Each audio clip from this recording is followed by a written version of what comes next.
So, this is a different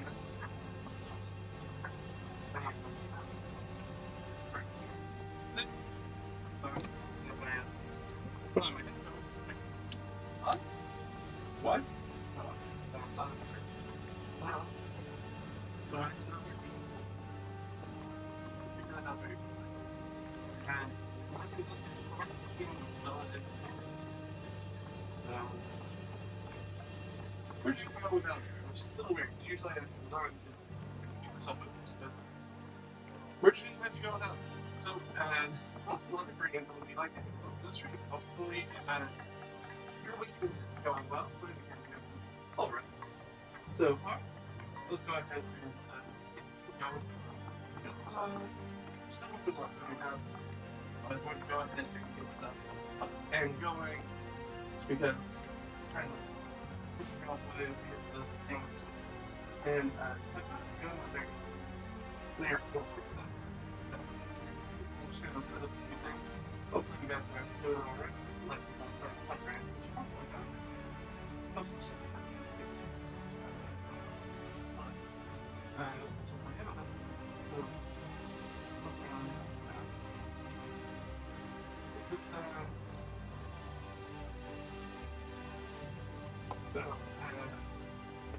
Mark, it's still been Mark. And it's going to be crazy for a lot of and it's as far as we can tell, we're going to continue to be crazy for a while. So, like I said, it's one of the reasons why I haven't made some of my other videos or anything like that because it's I'm kind of burned out, honestly. So, but at least now I can start to see babies and life being we'll see. I don't want to count my blessings too hardly, but looks like getting into all this extra fun stuff is maybe coming up, which is would be nice. It would be nice.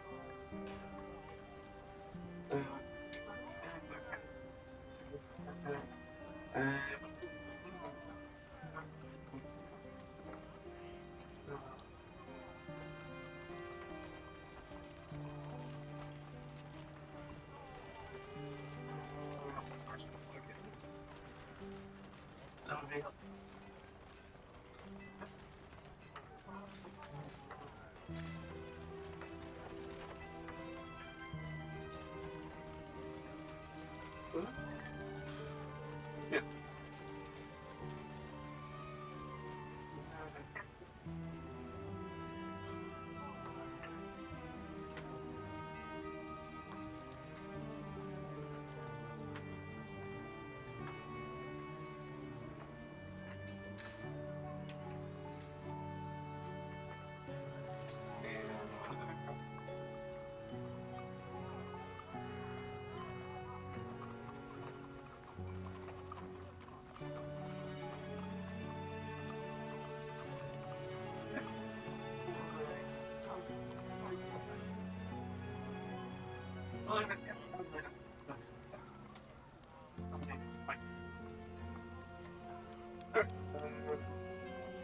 I think that's everything we need to get out of the way, so now we can actually get to the thing that we are recording, which is how that's he's probably going to talk about what TTRPGs, at least to start out. So for those of you who saw the last stream might know, and I was obviously not streaming this week. So, but beforehand, took a look at I'll just throw it up. That way we're all saying, oh, that.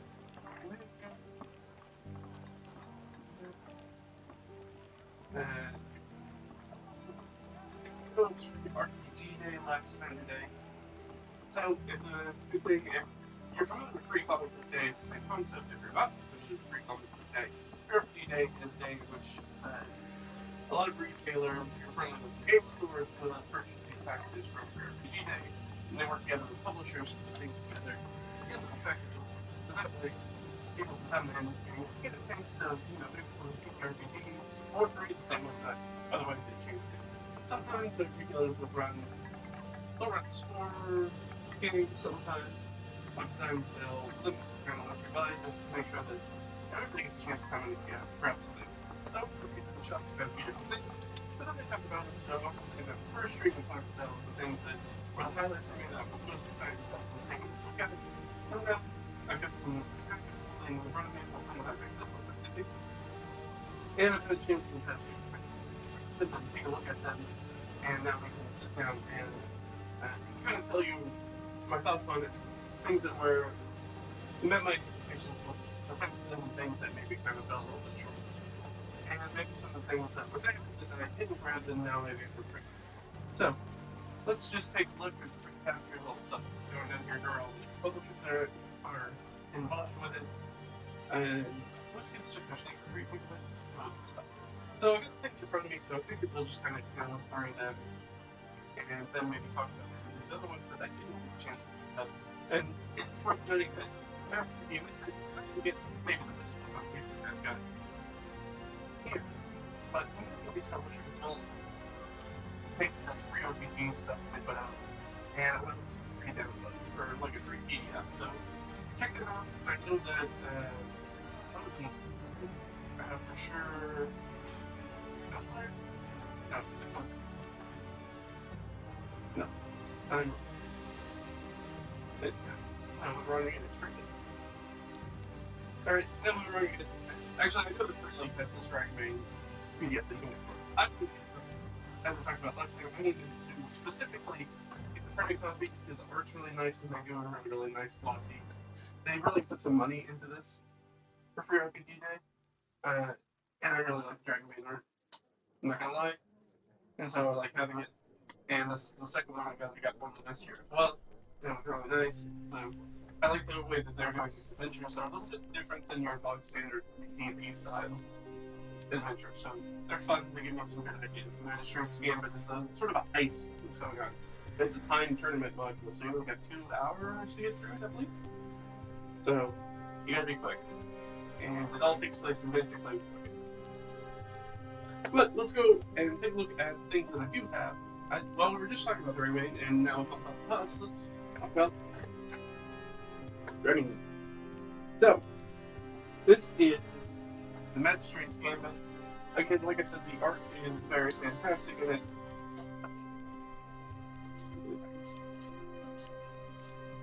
It's got just a really cool kind of style to it that I really enjoy. Let's get some of that like picture art so you can see stuff in the back. Like here is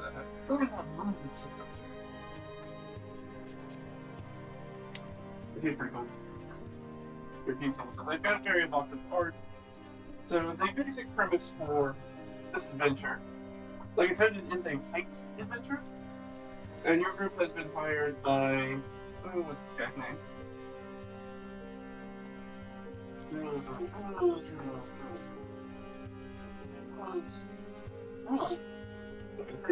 Unfortunately, this is a whole long Roleplay directly.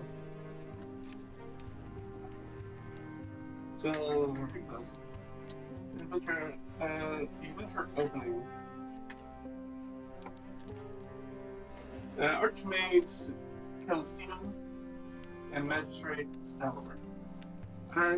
In their youth, two of them came upon a magical necklace and decided who gets to wear it. They meet once a year for a game of Smickleboard, which is kind of a stand-in for chess. You probably can't see it, but on the chessboard on the cover. So every year they have this sort of thing where they have this competition for who gets to wear the magical necklace each year.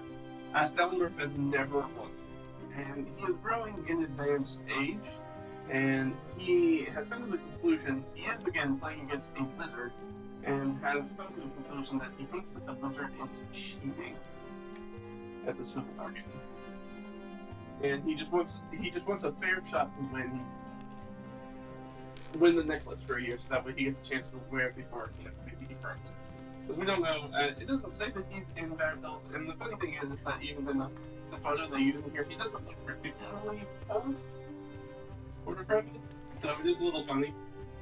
They kind of call him out for advanced age, and he does not look particularly old. If anything, the seal looks older. But that is sort of the adventure, so they hire the PCs and be like, look, she always shows up, she wears this wig, She has these spectacles, and she always uses this very specific board, chessboard, to play the game. And so he's like, I've made replicas. All I want you to do is run in early when they're doing like the reception banquet, and reception buffet kind of mixer drinks, talking and stuff. It's become like an invitation annual event thing that Calcio hosts at her wizard's tower, in the garden of her wizard's tower. So a bunch of people, like the movers and shakers of the area, show up to the sort of high society. So he's hired these adventurers, giving them the replicas, and your job is to sneak into the wizard's tower, replace these items before the actual game happens. So it's judges tournament. It's tournament module, so you only have 2 hours to do it. So, and there's a scoring thing for how well you do, and also how well you do in the adventure determines the likelihood as to whether Salomar is going to win or not, which is really cool. So even if you are able to replace all the items in there, it's not guaranteed that Salomar is actually going to win. He might still lose. At the end of the adventure, you actually just roll a d20 based off of your score, opposed to your score, for everything that you've done in the adventure, and that tells you whether you win or lose. Now, unless I missed it, like I said, I read through all of it, but unless I missed it somewhere, as far as I know, none of these items have anything really related. They're all magic items, but none of them seem to have anything particularly related to Conceal's ability to win the Sniffle Book. So I might miss it. They do have some magical properties, but I don't recall reading one that was like, oh, and this absolutely allows her to cheat in this game. So I think maybe the spectacles do give me some better insight. But yeah, that's the adventure. It's pretty cool. So there's not a ton of combat in it. There's a little bit, and you can have more combat depending on how you approach things.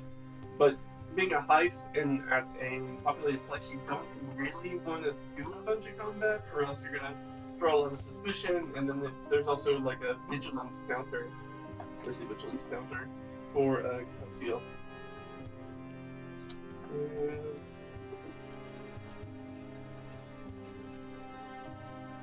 Sure, is right.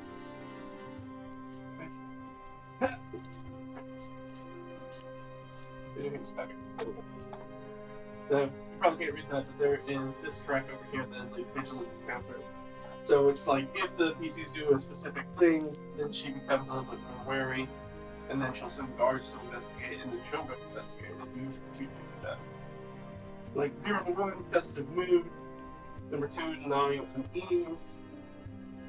3 points, she's cautious. At 4, she's alerted. 5, annoyed, and 6 plus, she gets angry.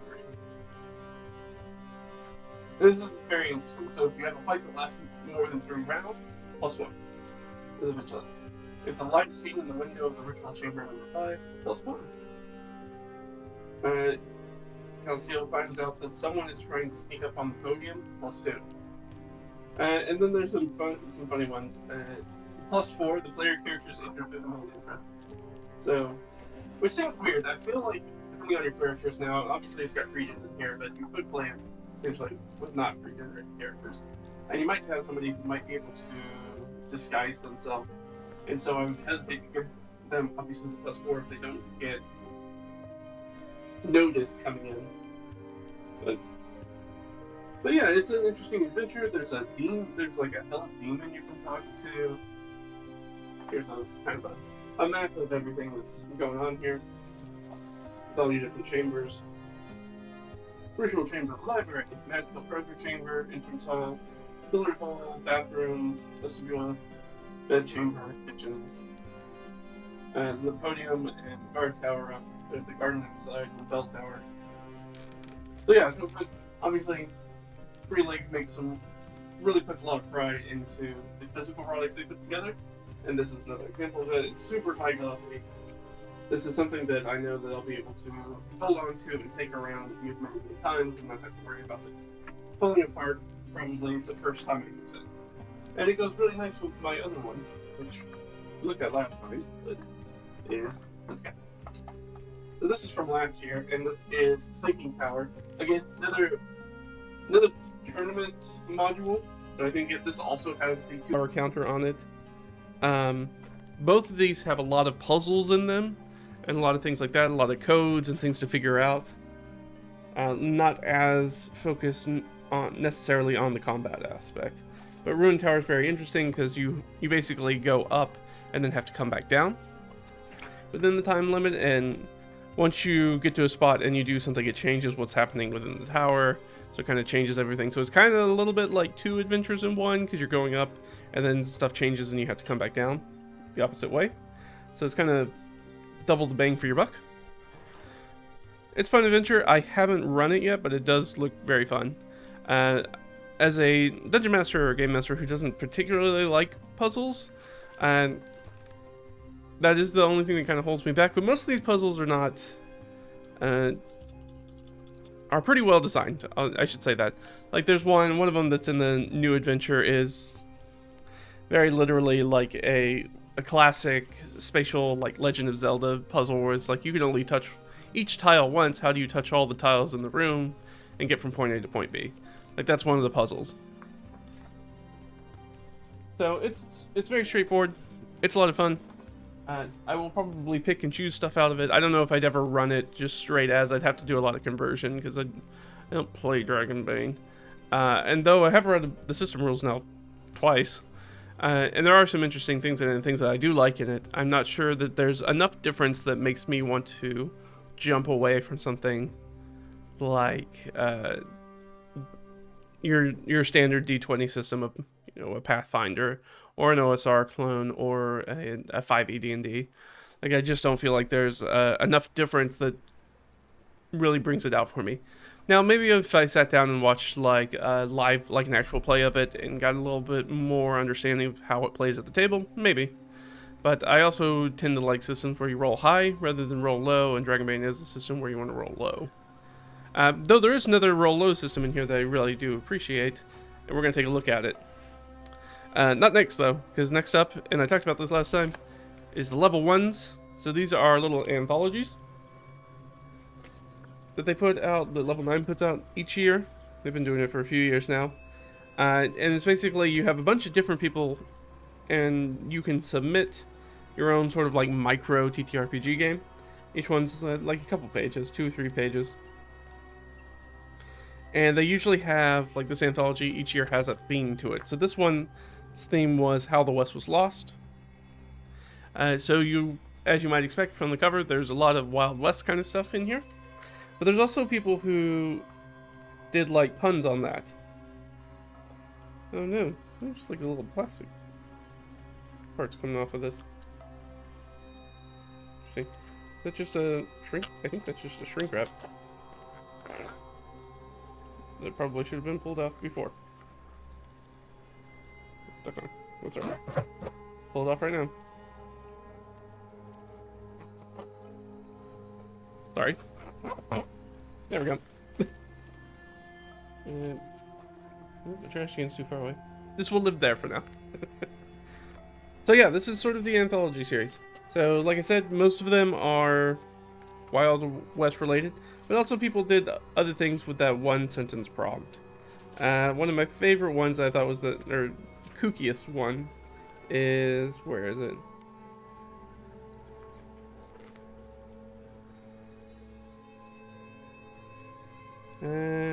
Come on. Where you at? Saving Rancith was a very interesting one. Saving Rancith feels a little bit like the what are they called? The Wanderers in Wheel of Time? Roamers? Whatever they're called.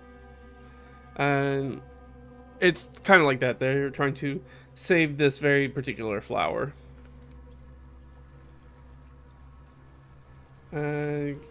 Cowboys, Aliens, and Dinosaurs, oh my. There's also Ponyhawk's Grow Canter 3, which is really sort of an add-on. I'm not sure if it really is much of a standalone, but allows you to do pony tricks, basically, when you're riding mounts. Very fun. I was looking for the Batman one. I think I may have skipped over it. I did. Come on, where are you at? Synth. Last hurrah at the old kaiju corral. Amalgamation was very interesting, which is like you're playing as mutated animals. Clank Slayers was very interesting. I don't think it's the last one in here, is it? No. Well, I don't know where it is. I'm not going to sit in here and go page by page. We've already looked at it a little bit enough. But there is one that's where you're basically trying to find how the West was lost, and they use that West to mean, instead of like a place, but a person. And in this context, it's Adam West, which is, of course, the actor who plays Batman in the 1966 live-action television show. And you're trying to find Adam West kind of on the set in the Batman show. So very interesting. So some people did some very interesting takes on that one-sentence prompt to just kind of get outside the box. So it was very interesting. There's some fun stuff in there. I like looking at them each year. I'm always interested in looking at them and sort of the interesting mechanics they bring to play. A lot of these focus on playing cards this time, probably from the West. I don't know if that was part of the official prompting, but a lot of them do use card decks in them, which makes sense for kind of a Western theme. A Western theme like game. But that one's very, very cool. So, this was probably the one I was most interested about. I talked about it a lot in the previous stream. This is the story engine, the deck of worlds. So you get a 35 card pack. The full thing is 240 cards. I would say that probably if I had to give like one kind of negative about it, just kind of right off the bat, is that it really needs to be 36 cards. So it takes 6 cards to build one of these little like micro settings, which means that you can build 5 complete ones, and then the 6th one you're going to be missing the last card from. Now, my assumption is that based off of everything that I've seen from this, the product itself is fantastic. The cards are nice. The packaging is actually the instructions. Let me open it up a little bit. But the cards are nice. Nice and weighty. And the instruction manual's actually on the inside of the packaging. So it's not its own little separate insert. So you open it up and then it gives you everything you need to put everything together, which is really neat. So I know when you have a company that's putting that much work into just the packaging of their product, it's not like, oh, whoops, we forgot to put that extra card in. Like, it wasn't an oversight. My assumption is because there's 35, that it must be like a printing size page for the cards. And that to get that extra card in, they were going to have to print a whole separate page at the printers and do the cutting on that.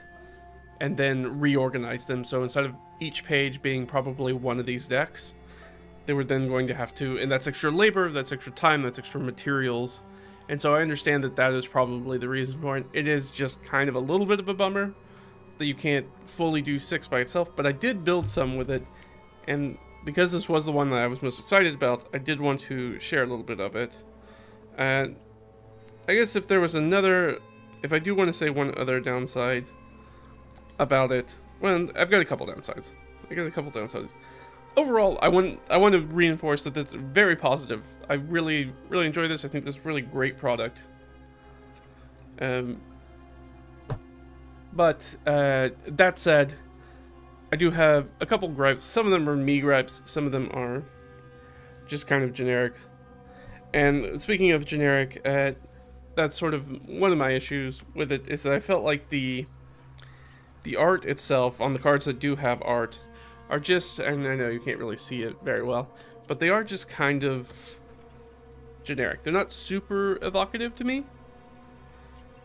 And again, maybe that's a me thing, but a lot of these are like top-down looks at things. So top-down looking at buildings is not necessarily the best way to illustrate them in a sort of an evocative sense. And so they are, I don't know, they're a little generic looking. Again, they're a little generic to look at, but the function of them is perfectly fine. So it's really more of a meh. I would have liked maybe a little bit nicer or more. I wanted the art in it that would sort of feed my imagination, be like, oh, I hadn't considered something like this. Because I don't think that this really does that well. But that's one of my major gripes with it. The other one is sort of, I'm not sure, for me personally, the cards is the right form factor of how I do this. As I put things together, and I was making some illustrative examples for myself, I was like, I still think I personally would have preferred it just to be like a roll tables, and use them that way, rather than have a big box of cards. Like I said, it comes in a big box of 240 cards. That's more of a me thing, though, but I was also talking with a friend and fellow dungeon master who was also very excited about them. And they're a lot more of a visual learner style person with much more of a sort of like an art background. And so for them, that I think that if you're a visual tactile learner and that is the way that things like prep work best for you, I think something like this, like the cards, will probably be a fantastic resource. It's just, for me personally, I was like, I wish I just had a roll table, like a little booklet, kind of like this. It's like, I really wish I had like a Perilous Wilds kind of booklet and had that together and just done that. But that's a me thing. Otherwise, fantastic product. And I did want to share, because it was the thing I was excited about, I did build out a few settings. So I figured we'd just read a couple of them. So I made 6 of them, which used all the cards except for the one that I had to use twice, which is kind of great. So let's just talk about them real quick. So, Sunless Temple in the Swamp. Shaped by foreign occupation, popular blood sport in the area. They are under siege by foreign power. So that gave me this idea that like there's this Songless Temple, makes me think that like it's been a repurposed temple, like a foreign occupation has come in, and this temple's now being used as sort of like maybe like a governor's palace or something like that, as some sort of official installation of this foreign power. And they've instrumented this blood sport, which to me kind of immediately jumped to sort of like a Christians and Lions sort of situation, where they're like taking the native population who might be dissidents and then like using them for entertainment and killing them at the same time. So it's both a punishment and entertainment.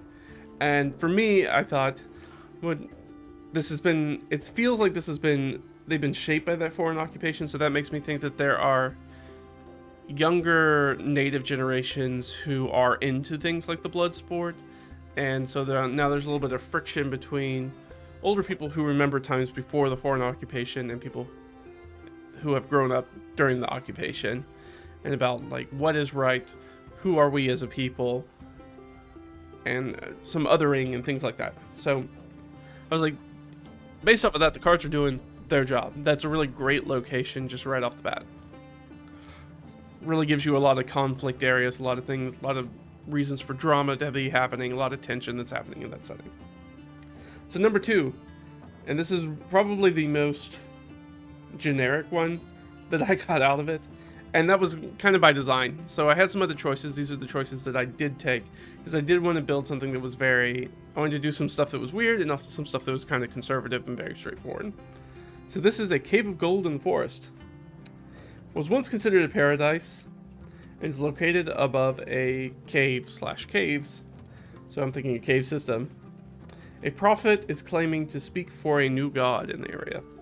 So for me, I thought, oh, this is an area where it's like a paradise, where maybe once might be like a Mount Olympus kind of situation, where once maybe a god or multiple gods dwelled here on the material plane, and there's this cave of gold, so I'm thinking like cave of treasure kind of thing. And for me, knowing that there could be a cave system below it, I immediately went to, oh, this must be like the entrance to a mega dungeon. And then there's some powerful creature within that mega dungeon that has now found a prophet for them, who's now saying that they are a new god that's in the area or something like that. Maybe the dragon, right? Dragon worship, could be kobolds, could be a lot of different things. But yeah, I was like, that was very straightforward, but I liked it. Gave me a very cool way to take something like a mega dungeon, which oftentimes just kind of sticks out like a sore thumb in a setting. You feel like most of the setting is very, you do your world building and you feel like most of the setting makes sense, and then you have, oh, but also there's like this 20 level underground situation that's going on just randomly in the middle of nowhere. And I feel like having some of these context around that kind of makes things make more sense. So maybe this was some sort of wild subterranean, depending on what sort of gods that you wanted to use. If this was the paradise, maybe this is sort of a dwarf thing that was sitting on top of like a massive gold vein. Could be a lot of things, but it was a very cool. For me, it was a nice jumping off point. I could look at it and be like, yeah, that's definitely what I feel like this should be. Next after that is the Bog of Seeing, on an island that was once encased in ice. It's polluted, and there's a rush to discover a mythical burial site. So I think that there is this island that's has been covered in ice, encased in ice for a while, and whatever power that was encasing it in ice has finally broken, and the ice has melted, and now everything's just this terrible wetland. But it's all, I was thinking more like a poison bog. It made me think very hag kind of stuff, thinking like this is on a shoal off the coast somewhere, and people know the legends of the mythical person or creature, whatever was encased in ice, to stop it, or maybe they were living there, or who knows. This could be like a Lost Legion situation. Maybe they went there and they were never heard from again, and so there's all this myth that's built up around what was lost there, and they're rushing off to the burial site. Like I said, it could just be where people thought were deceased, and they're rushing off to find it. So I thought, oh, that's really cool. I could do that. I could definitely see throwing that in my game very easily. So yeah, the Bog of Seeing, or also just making it a hag layer. Like a hag is coming and taking it over, or there's a lot of mystery as to why it was encased in ice and why it's not encased in ice anymore, especially if it's not a natural climate process. If the answer is not just global warming. So that's interesting. And number 4, Beach at the Canyon of Glass. Composed of an unusual material. I was thinking glass. Like a canyon made that's like the walls are glass and stuff. I was thinking more like a milk glass, like a uranium glass kind of looking thing, just so it's very weird and otherworldly. So probably in the right light, it kind of has this aurora kind of look at it, where everything's maybe like a greenish blue kind of color as the light works through that milky glass. Where was I? So that's the beach. And there's supposed to be an iconic cultural object has gone missing in the area. So I didn't know what that would be, kind of off the top of my head. It's like, that was probably the one that's kind of giving me the most sticking point, where I was like, what would that cultural thing be? And I was like, it could be a place, it could be like a monument maybe, it could be a lot of different things. It could be like a specific type of animal that maybe lives there, or beast or monster or whatever that has gone missing. You could do something like maybe there's a cool like sphinx that lives there, and the sphinx has gone missing, and people go to it for, advice, wisdom, that sort of thing, and suddenly it's gone. What are you gonna do about it, adventurers? Wink. So yeah, but that one's pretty fun. Number 5, Town on the Last Mountain. It's the site of a notorious bet that made me think very much like a Millennium Falcon, Lando Calrissian, Han Solo kind of bet. It's known for neutrality in all conflicts, and earthquakes are uncovering something long buried. So yeah, I was thinking like this is a mountain that's at the end of a mountain range, and it's like right at the edge of a spit of land, maybe on the coast, so it kind of stands off by itself. Maybe as its own island off the coast because of volcanic activity. So just like right off the coast, it's just its own island with a big mountain that's just sticking up out of the water. And there's this town there, It's known for neutrality. It doesn't really get involved with things that are happening like on the rest of the mainland. And it is the site of this notorious bet. Now that could, like I said, could be a Millennium Falcon kind of bet. It could be a bet between gods. I also had a thought that was like, oh, it would be cool if like you had this mythical adventurer, and maybe that's the setup, is you have a mythical adventurer with like an axe or something, and they make a bet with the mountain itself, the spirit of the mountain, or whatever you want to call it, in a very sort of like folktale fable kind of way. And then takes the axe and it's like, oh, splits the mountain partially. And that maybe that's why the mountain's off by itself. It's like, oh, I cut that mountain off from the rest of the mountain because that was the bet, that I could move the mountain or something like that. And then what they find down there, well, that's adventure, obviously. They're going to find adventure down there. I think the obvious answer is usually like, oh, well, probably a dragon's lair, right? But then lots of stuff lives in the mountain, so it could be all sorts of things. You could make it an aboleth, that'd be a fun one. It might not even need to necessarily be a monster. Maybe it's some sort of creeping curse or something that gets released that way that kind of spews out into the world. Maybe it's a portal to another plane. You can do whatever you want, right? You can make it whatever you want. But I thought those were sort of fun examples. And then the last one we have, number 6. So I did have to reuse one of these cards, which are the Advent cards. So these are like, hey, what's happening there now? Like what is bringing attention to this place right now? So for this one, it's Tree in the Desert of Strays. So that made me think like nomadic kind of people, like that's the sort of thing, or maybe some like a lost tribe, something like that. Origin of a popular folk song. It also has carnivorous plants. A respected thinker just made a startling prediction. So yeah, I'm thinking like it's almost like a Garden of Eden kind of situation. Like there's this one oasis in the middle of the Desert of Strays that you can run to, and that is what people are doing. That's where the adventure is, and so there's this sort of like mythical like Yggdrasil kind of giant tree that's in the middle of it. But it's also surrounded by this a Garden of Eden, but the Garden of Eden is also just comprised of carnivorous plants. But I also thought, oh, it'd also be a cool thing if like some sort of people lived there. So maybe this is like a lost home of like the Strays, or maybe like an elven tribe or something like that, who have bioengineered these carnivorous plants as sort of guardians of their last sort of familial homeland or whatever that's not been turned to desert.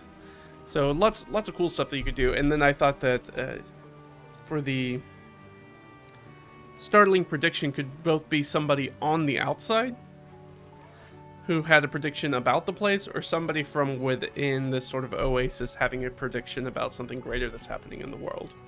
And I could see it going either way very easily. So it's kind of dependent on just whatever you would rather be doing. Whichever one would make more sense for the type of group and campaign that you're running. And whether they can actually get there first. So they might only hear sort of rumors about it, then they have to go there to speak with the actual thinker, or maybe they hear about it from the outside, and their whole quest is trying to find this sort of mythical tree and people. But yeah, that was all 6 of them. I sat down and just knocked this out. It did not take me very long. It probably took me longer to write the things than it did for me to lay out the cards. So it's super fast, very fun.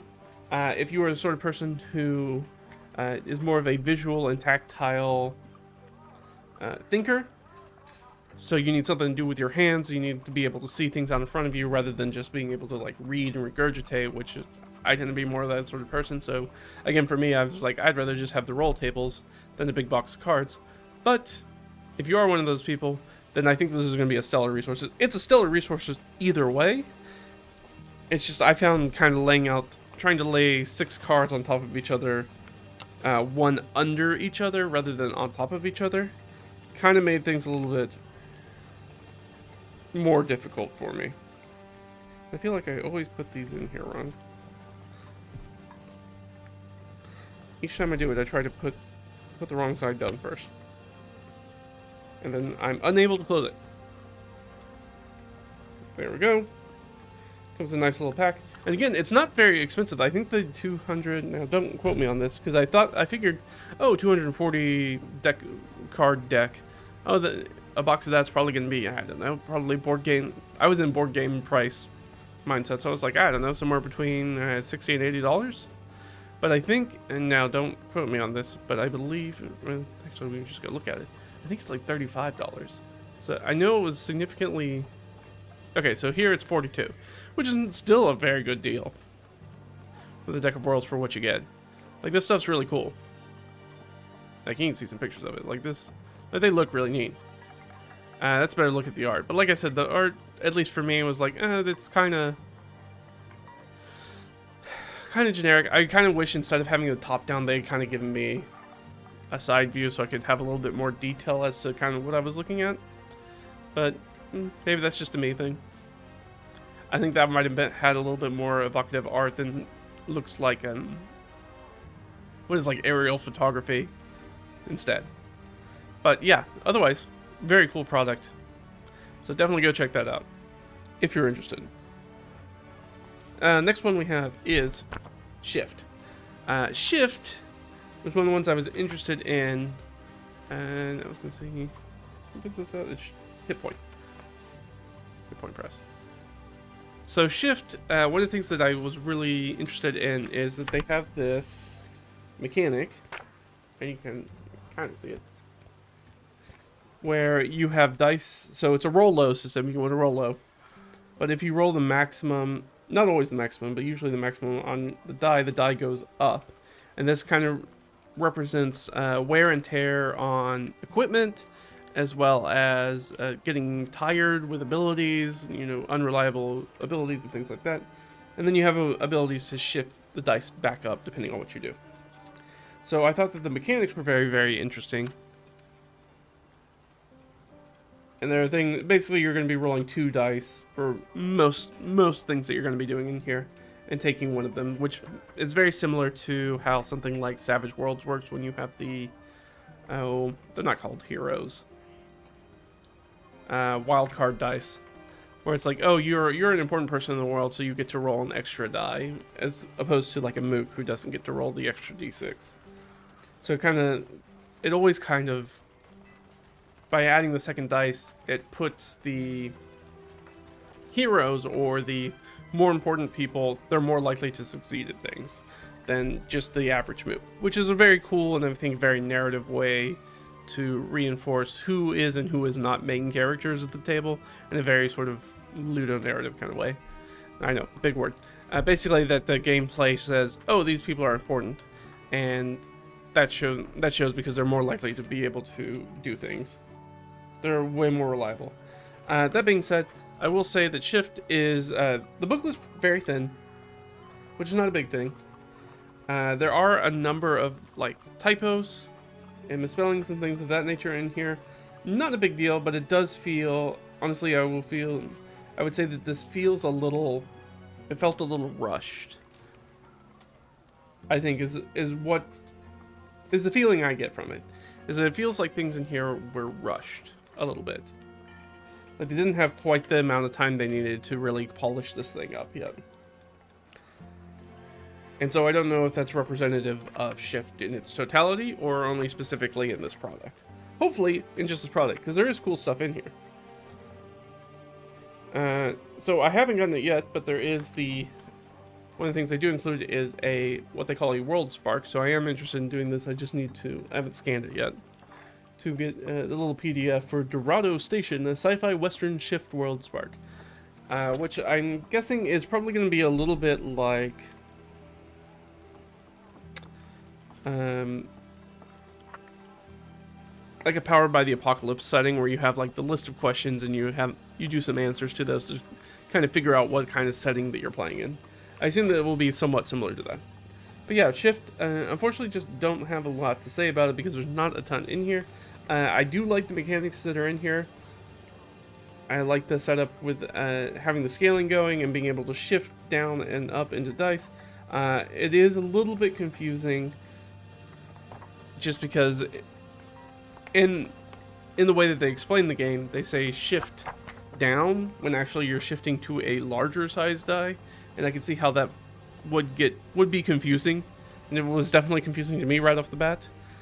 But once it takes a little bit to like rewire your brain and be like, okay, shift down always means bad, not good. Not so when you're shifting down, you're going to a larger die, which is bad because you want to roll low.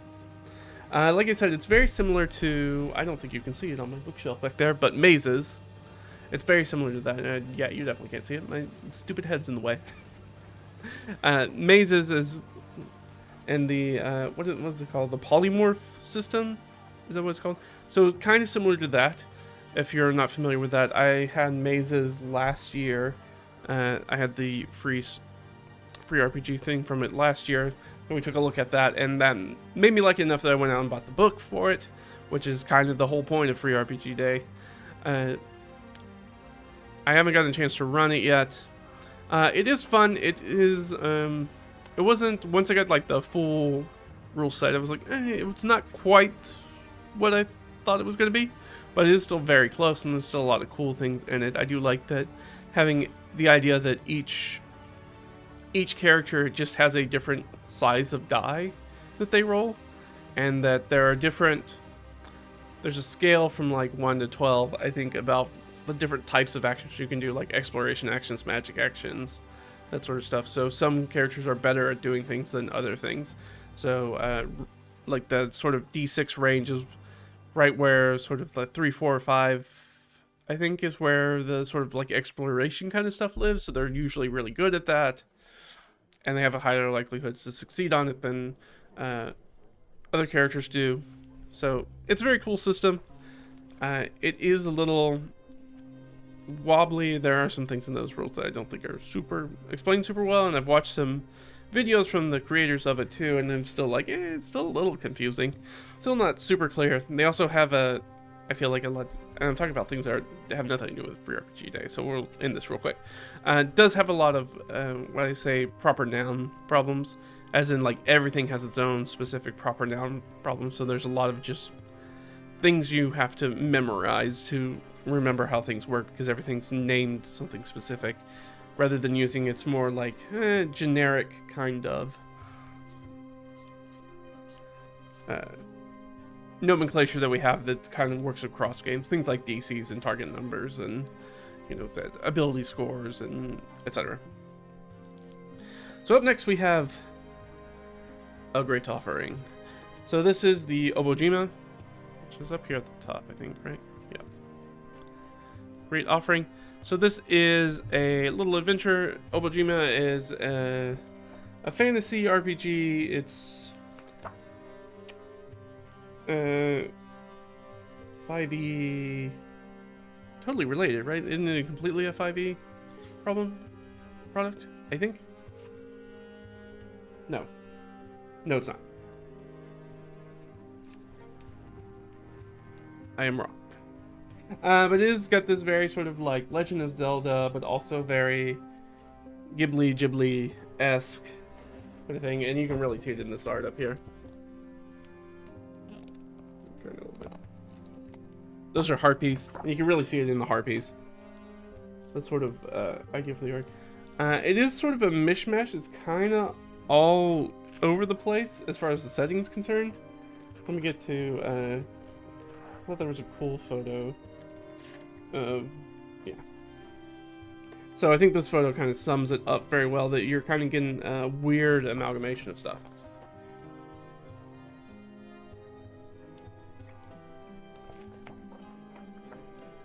So you've got like frog kids with knives, but also there's like vending machines and like flashlights. So it's kind of hard to pin down exactly time period, tech level. It's not a game that's really concerned with that, but it is also, I find a little hard to wrap my head around. It's with a game that feels like it's more like, oh, it's kind of a vibes-based game. But this adventure is very interesting. You basically, there is a place in the mountains where people leave offerings to one of the gods, and one of the gods are like living animals. Think of like the dragons and things like Breath of the Wild and Tears of the Kingdom.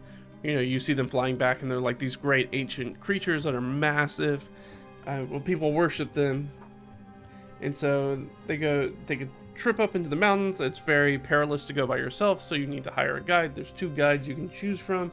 Each of them kind of have different things going on, so they kind of benefits and drawbacks. You have the harpies, who are the people who had stolen the necklace from the kids. So there are a couple of young children. Let me back up and tell you the backstory. So there are a couple of young children. They're kind of falling on some hard times. Their mother's too busy working, basically, to do an offering.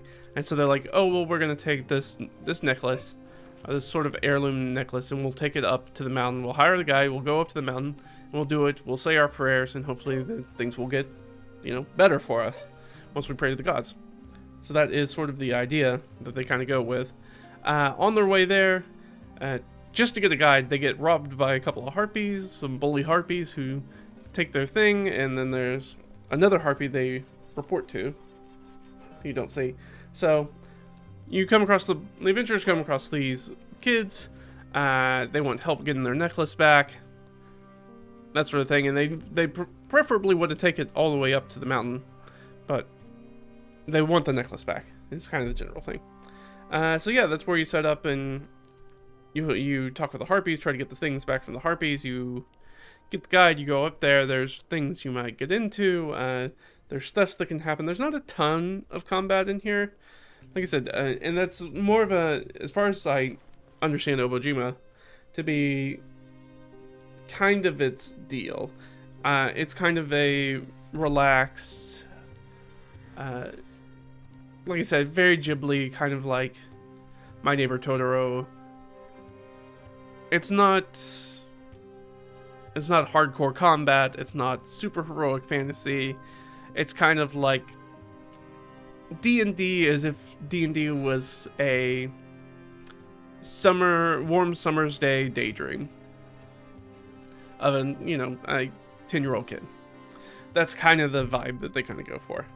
And I think they nail it really well. And I think the artwork in here is really great, and it really reinforces that.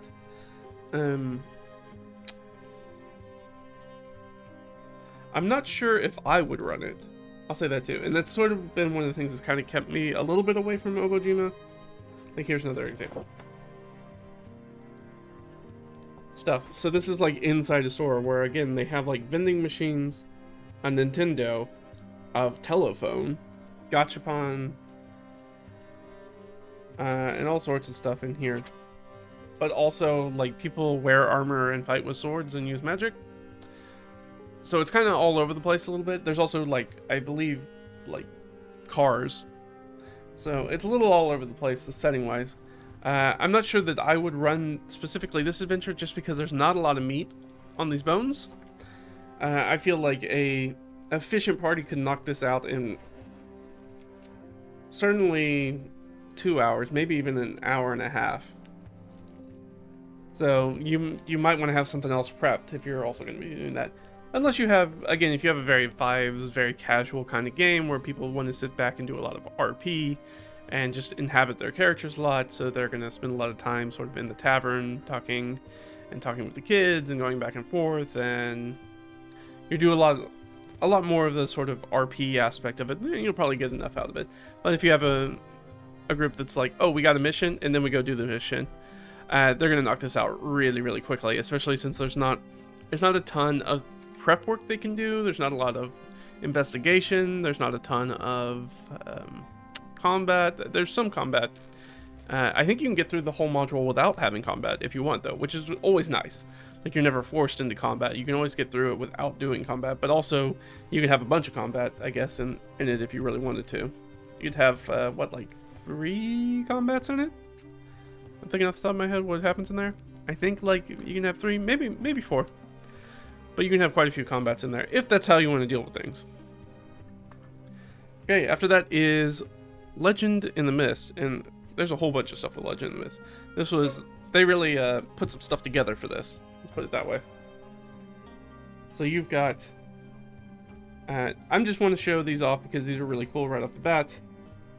This sheet, which I didn't think was particularly useful after reading it, having a glossy sheet to track stuff with a pen or a pencil is doesn't typically work very well. I'm sorry, my dog is going crazy in the background. And I'm pretty sure you guys can hear that. He is losing his shit though. That's something I may have to go open the door for him, so he can be in here. But yeah, so this is what you use to like track things like not conditions, but like tags and stuff. Legend of the Mist is a very interesting game. Let me put it that way. So you've got a lot of things that you need to track in it. So I like the tracking cards. They don't work when they're glossy paper though. Like pens and pencils are not going to work very well on that. So that was the thing that was like, I probably didn't need to be included. But these are fantastic. These are the character sheets, which are these nice, beautiful, huge things with this beautiful art on it. And I think probably Legend of the Mist, as much as I like Dragonbane art, I do think Legend of the Mist probably has the best art out of everything I picked up. It's very concise. It's got a very strong tone to it, a strong tone and feel to it. It's very cool. Legend of the Mist, by the way, is put out by the same people who make City of Mist, which, if you're not familiar with that, is sort of like a vigilante superheroes kind of game. So this is their fantasy version of basically that setting, that rule system. So it's a little bit different. Everything's got these tags that kind of work off of these little cards. And so you're kind of a bundle of different traits that you can kind of work off of. But the artwork's really good, and so here, let me see the back of the card. Ooh. So they're really cool. And the nice thing is they open up for more stuff, plus it gives you alternate... They give you alternate art for every pre-generated character you can play, which is really, really cool. So there's a little something for everybody. So you're not kind of stuck. You have at least an option of what you want your character to look like, which is nice. Not that that's necessary in a TTRPG, but it's nice to see some representation. That's always nice. So yeah, this is the apple picker. That is who it is, the apple picker. So you can play as this sort of rapscallion, young kind of kid who's probably, you know, around 12, 13-ish, maybe a little bit older. I don't think they say for sure. And so they have some traits attached to them. These are the same for both, right? Yeah. So they are a rascal. They are Ravenholm raised, which is the area that this adventure is set in. They're scrappy. And they have a bushel of apples. And of course they have a backpack. So that kind of gives you the traits that you can kind of work off where you're like, I'll do an example here in a second and kind of show you how it gets used. But then there's some other ones. You have the Red Marshal, which is your very clear, sort of like this is the person who is the guard in town. Get your alternate artwork on the inside. Ba-ba! Both of them look pretty badass, which is nice. It's cool. So you have kind of your scrappy, jokey kind of character. You have that, and then you have the wise one, which is sort of your older knowledge. So it's nice to have player characters that are also of different ages, and each of them are distinct in that way. Like one of them is a professional one of them's older and a little bit more world weary and both wise, and one of them's very kind of young and brash.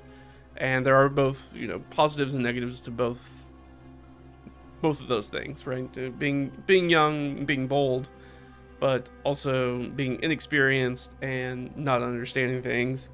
Having the person who's kind of in the middle, who's a professional, who has a job that they're trying to do, and then having the person who's they set the wise one up to almost be not quite world weary, I think is the right way.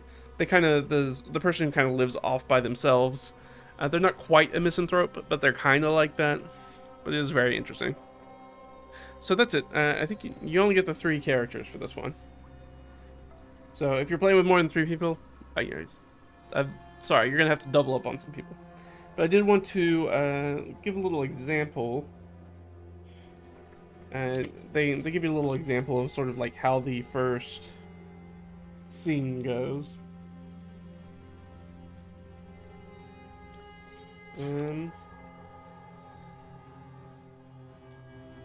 Let me find it. Where's it at?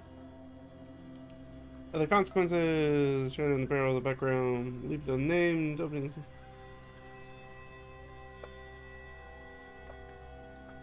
I thought they didn't. Maybe it's at the back.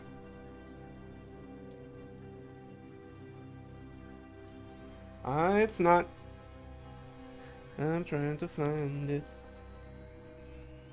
I'll find it, I promise. Challenges and consequences.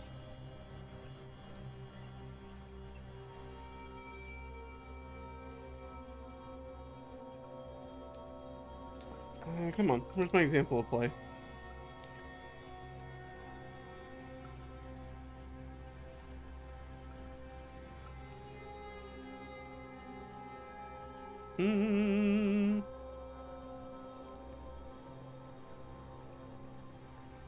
Well, I can't seem to find it. But they do talk about sort of like how the first scene could go down. It's an example of play. Why I can't find it, I don't know.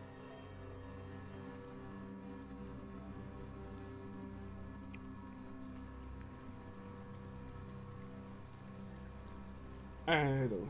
Anyways, each of those things that are sort of like on the cards are things that aspects, tags that you can kind of pull in. And those are the things that actually give you pluses and minus modifiers to your rolls. There are no just straightforward stats. There's no constitution score. It's only those things and your gear that you have on you.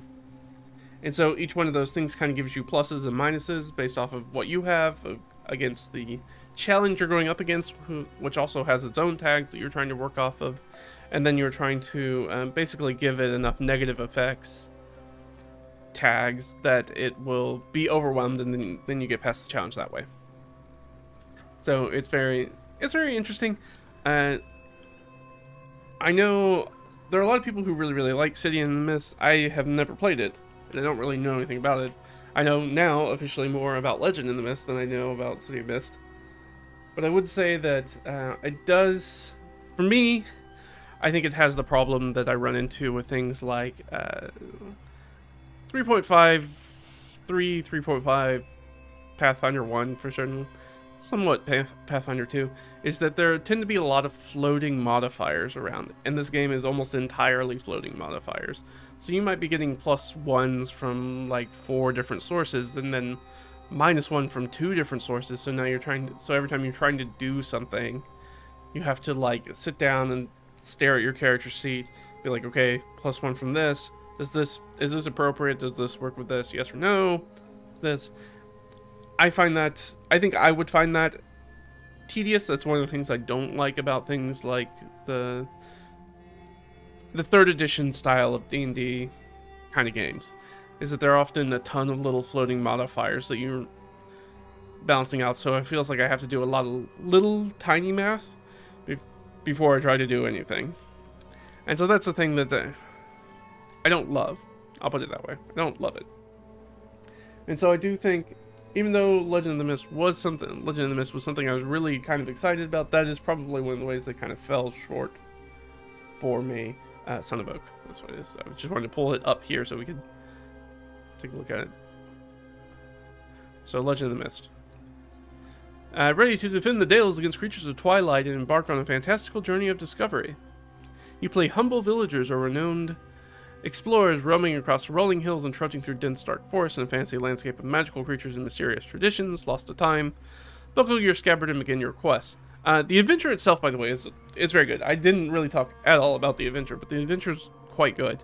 You start by finding what is sort of an undead, but they're a little bit different than like your traditional zombie or skeleton, out in the barley fields. and trying to figure out where this thing came from and what's doing. And there are people who are trying to whip up the townsfolk about it in a couple of different ways. Some of them are doing fear mongering. Some of them want to kind of make a mob and go after this thing and find its source. And then you, as the 3-player characters, are kind of doing your own thing, trying to contain the people of the Dales and try to bring resolution to this problem. Try to figure out where did this, because they don't call them zombies. They call it, what do they call this guy?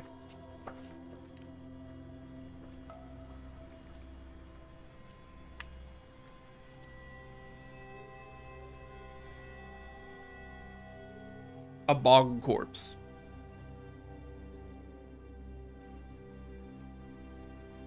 Yeah, okay, here's some of the stuff that's in here.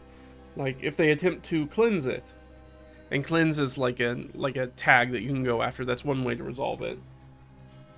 Like in this one, they have like limits for things, which is sort of like kind of hit points, kind of not. So this shambling bog corpse has wound 2, banish 2, and burn not applicable, meaning that this thing's too wet. It came out of a bog. It's absolutely bloated with water. You can't light it on fire. It's basically immune to being burned unless you can figure out a way to dry it out. But does not take a lot of hits to put down if you just want to bash it with weapons, or if you want to use magic. Like the wise one has some ways they can tap into sort of like the old ways, almost kind of druidic kind of magic, and can attempt to banish the creature. So yeah, I mean it's fun. It's got a cool. There's a sunken tower in it. There's an NPC that you come across, who's a child of Twilight, and that kind of gives you some information about like things that are happening outside of the Dales. Kind of give you a little context for like the greater world that Legend in the Mist is set in, which is very cool, very rustic kind of thing. Like I said, I wanted something. It really excited me about Legend in the Mist is I was really taken in by, I think it's in here, in this description.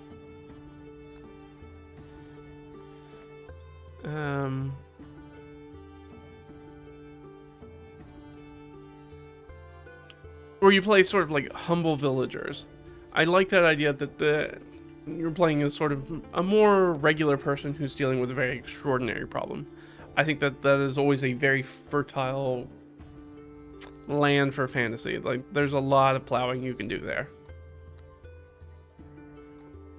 Very sort of classic monomyth, the call to adventure, and leaving the normal world for the extraordinary world, and all that classic storyteller stuff. So I think that I tend to like that stuff a little bit more than, I'm kind of like what current D&D is, where you're a little bit more like fantasy superheroes. Like that is the level of competency and how far above you are than like the average person. So I do like that take on it. Let's keep moving. So this was one that I was excited for, and actually it's probably going to be maybe my ringer for the whole thing, was the basic role-playing engine. So, number one, this is a chonky boy. This is a hefty foe. For those of you who are not familiar, this is Chaosium's 50th anniversary? No, 50th? Yeah, 50th. Chaosium's 50th anniversary. Chaosium's been a TTRPG publisher for obviously a very long time. And they are probably the... well, I guess they're probably the third biggest, because I guess Paizo's probably the second biggest right now. So Chaosium's the third biggest, I assume. Chaosium, you are most likely to run across it in the Call of Cthulhu game. They're the people who put out Call of Cthulhu. But that is built off of this, which is the basic role-playing universal game engine. And I believe you can get this whole thing for free now. This is the quick start, but I think you can get the whole thing for free because it's under the Orc license. Basic Roleplaying has been released under the Orc license and is available in full for free here in text or PDF format. And you go to chaosium.com/content/orc license. And you can get the basic role-playing orc content document PDF. So, if you're familiar with Call of Cthulhu, you're going to have a pretty good idea of how this runs. If you're not familiar with Call of Cthulhu, it is a percentile-based system. So D100s, typically you want to roll low. Like I said, there was one roll low system in this swag that I got that I liked. This would be the one. It's very fun. It's very straightforward. It's a system that I like. It's a system in a lot of ways that just kind of makes sense. You read it and you go, yeah, that makes sense. when you're reading across rules and stats and stuff, you go, yeah, that makes sense. And I like it. It's a very common sense approach to game design. And I think that makes for very grounded rules that are very easy, give you a very easy way to deal with some of the wild stuff that's usually not covered by rules. Which, of course, any of us who have run a lot of D&D have been like, shenanigans are going to happen. And sometimes D&D not great at giving you sometimes a framework with how to deal with those shenanigans. Especially once magic gets involved, which, I mean, you're going to have that same issue here, but it happens outside of magic too, in D&D, I feel like, very often. Yeah, I don't know, what is there to say about it? So it's a D100, you want to roll low, you have your characteristics or stats, which are strength, constitution, size, intelligence, power, dexterity, and charisma. There's no rolling for it, it's point buy. Or not really point buy, I mean there's probably a point buy option, but they give you a raise, so you're not rolling for your stats.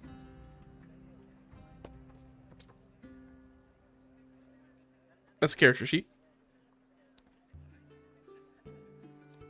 Very straightforward. Do a lot of great stuff. So you can get this whole PDF for free from Chaosium. It's really nice. It'll give you things that you can run. And because it's a universal game engine, means that you can run it with a whole bunch of settings. So you can do fantasy, you can do modern day, you can do sci-fi, you can do Old West, you can do whatever you want to do. If you want to do a pulp thing, you can do a pulp thing. Actually, it's quite good at pulp. Because a lot of the Cthulhu stuff is kind of, well, there's pulp Cthulhu. And they give you plenty of skills. And you have, like, skills and skill buckets that have sort of higher ones. So, like, you can have mental ones, perception, manipulation, communication, physical, combat. And then within each of those buckets, you have additional sort of specialty skills that you can get. So, like, under communication, you can also put points in bargain, command, disguise, etiquette, fast talk, or language, perform, persuade, status, or teach. So that already should probably, if you're only familiar with D&D, that is a very different list of skills. Most of which in D&D would just be handled by persuasion and performance. That's it. And I guess intimidation. I mean, actually, there's not really intimidation in here, though. You can make it intimidation. One of the things that the system does really well is that it gives you the room to just like write in your own specialty. So if you want to be really intimidating, you could write that in. And if you want to make that a communication skill, but you could also make that potentially a physical skill. If you were like just wanting to be an imposing presence, you could also maybe put it under there. This is one of the things you work with your game master about. And under perception, they have insight, listen, navigate, research, sense, spot, and track. So all of those things, again, in D&D would be covered by essentially perception, insight, navigation tools, and I guess wilderness. I guess that would be survival for tracking. Yeah. So very, very different kind of feel to it. Generally, in a game like this, as anybody who's familiar with Cthulhu would know, is you really don't want to get into combat. Combat's generally really, really bad. Not like it's not like it's poorly made. Like, the combat system works great. What it is that it's very dangerous to get into combat, so you really want to kind of avoid fighting if you could get around it. Or you want to make sure that you have a really big advantage if you want to start a fight. Because that's going to help you. Because I think you get,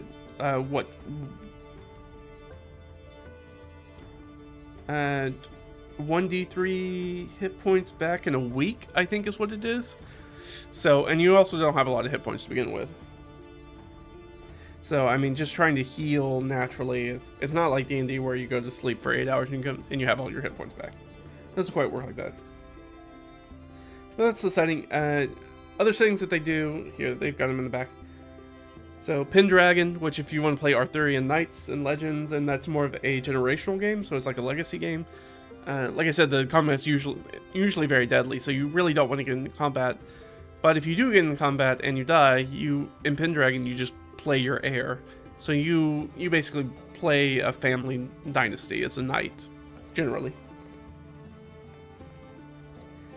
You have Call of Cthulhu, which is the usual one. You play investigators, pulp sort of investigators, uncovering the cosmic horror, dealing with cosmic horrors and trying to solve them or get them gone, or basically trying not to lose your mind in the process. But I think the generally how this works in Call of Cthulhu is that if you play long enough, you're just going to go insane. That's just what happens. You'll lose your mind. You'll lose all your sanity. It will be eroded away. There's also a cool luck points mechanic that's used in the system. RuneQuest. RuneQuest is very cool. I have the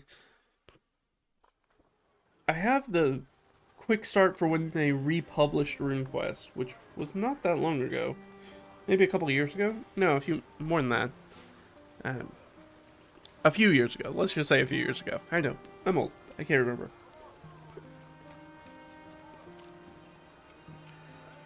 And it is, it's a fantasy game, if you're not familiar with RuneQuest at all. It is a fantasy game, but it's a Bronze Age fantasy game, so it's more of a swords and sandals kind of style. So it's very cool. There's a lot of, as you might expect, runes in it, and that's generally how magic's done and power's done. Very cool, different gods to worship and draw power from. It's very fun.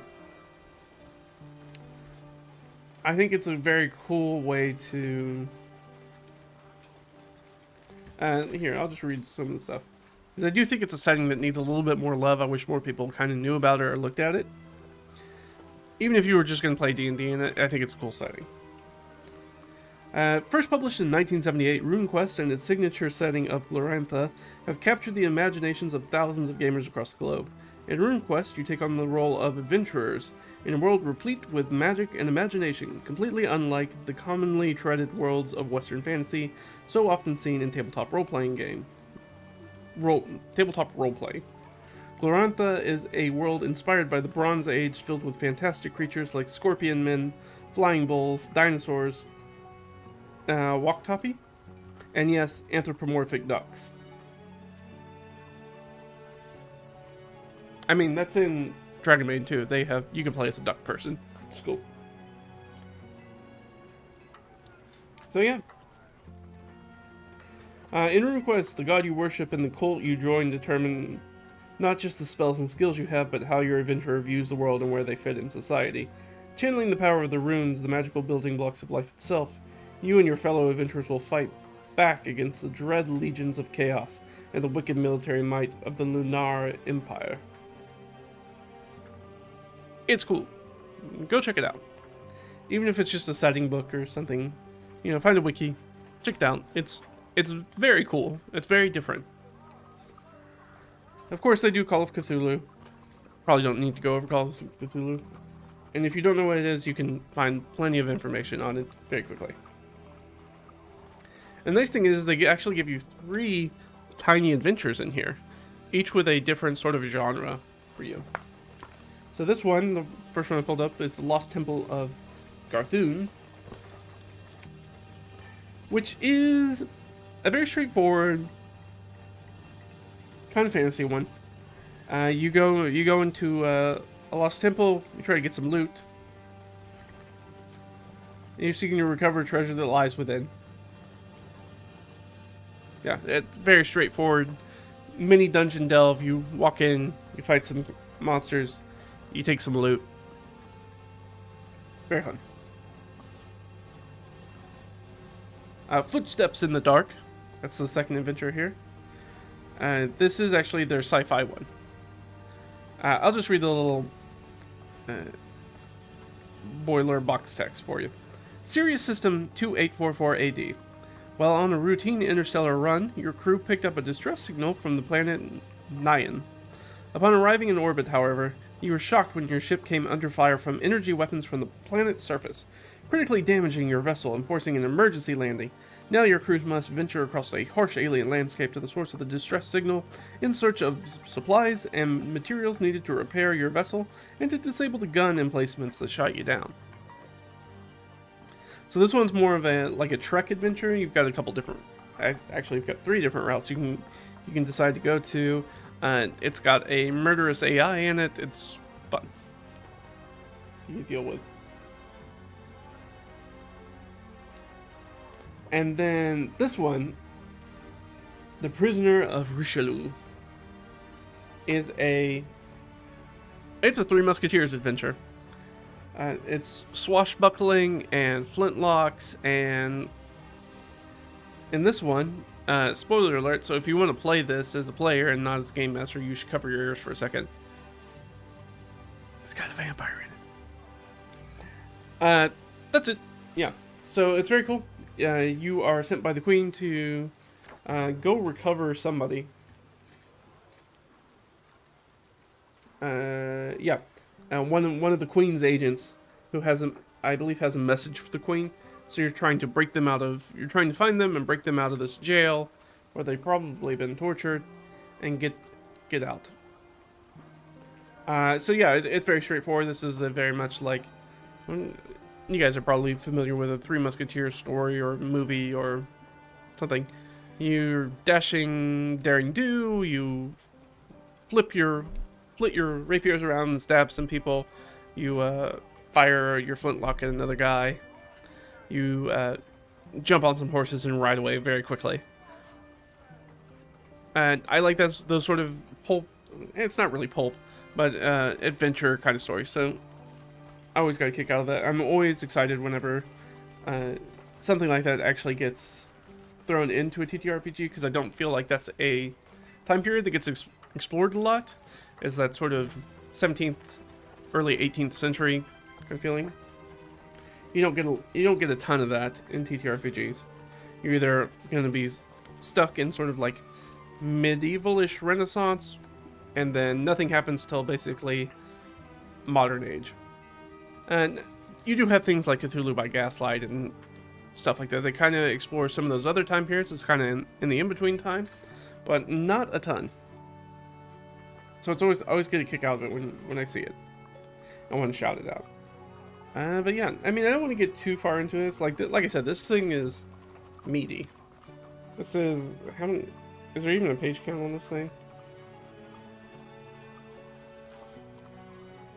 Yeah, this thing's like almost 50 pages. So this is quite a tome. But it is quite good. And it's definitely something I want to look at, maybe using a little bit more. And it's hard to overtake Savage Worlds, which is usually my go-to for genre-less systems, as a system where I can run just about anything in. But, you know, for a little bit more crunch, I might do something like that. There's a different kind of flavor to it. Alright, I feel like I've been slowing down. We've got our last one here. Is this really our last one? I thought I had another one. Nope, this is our last one, I guess. So this is Scry Scry My Little Eye.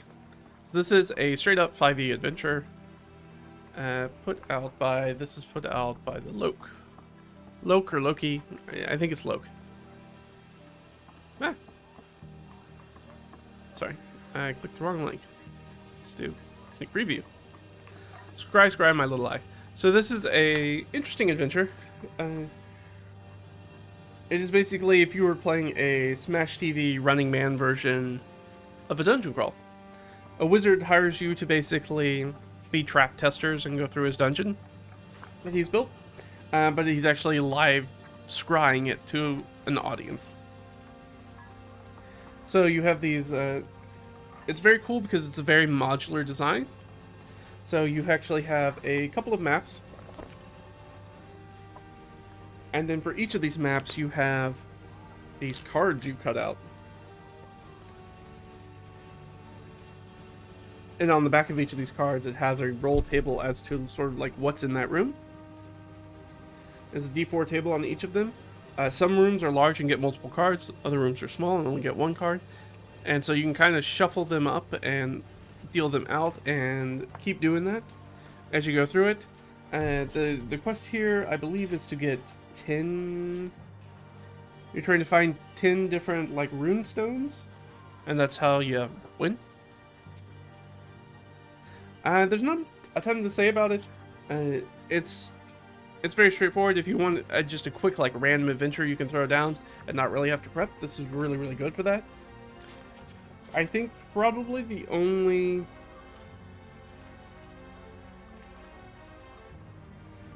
real negative that I have about this is kind of the map, the physical elements themselves, which I hesitate to bring up because that is sort of Loke's thing. They do battle mats. That's what they do. They do their big book of battle mats, which I bought them for a friend before.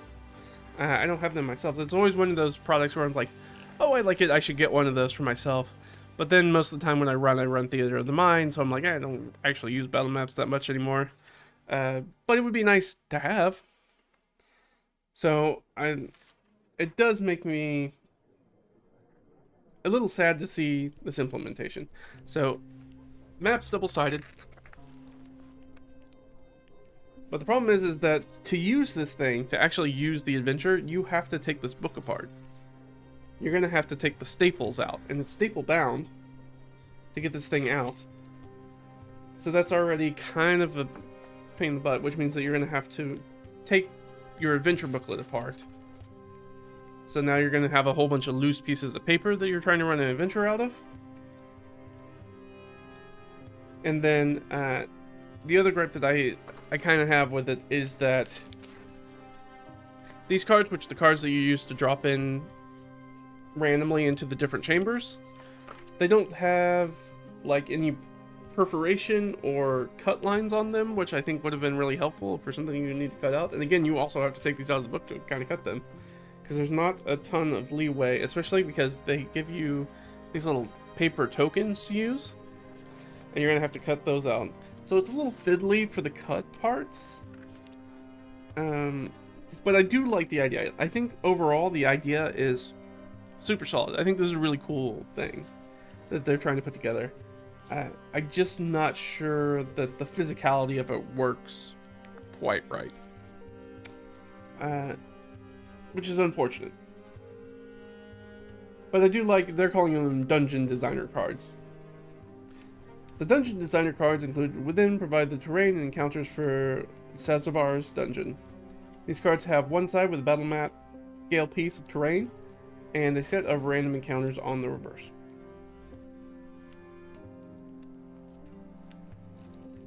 So, yeah.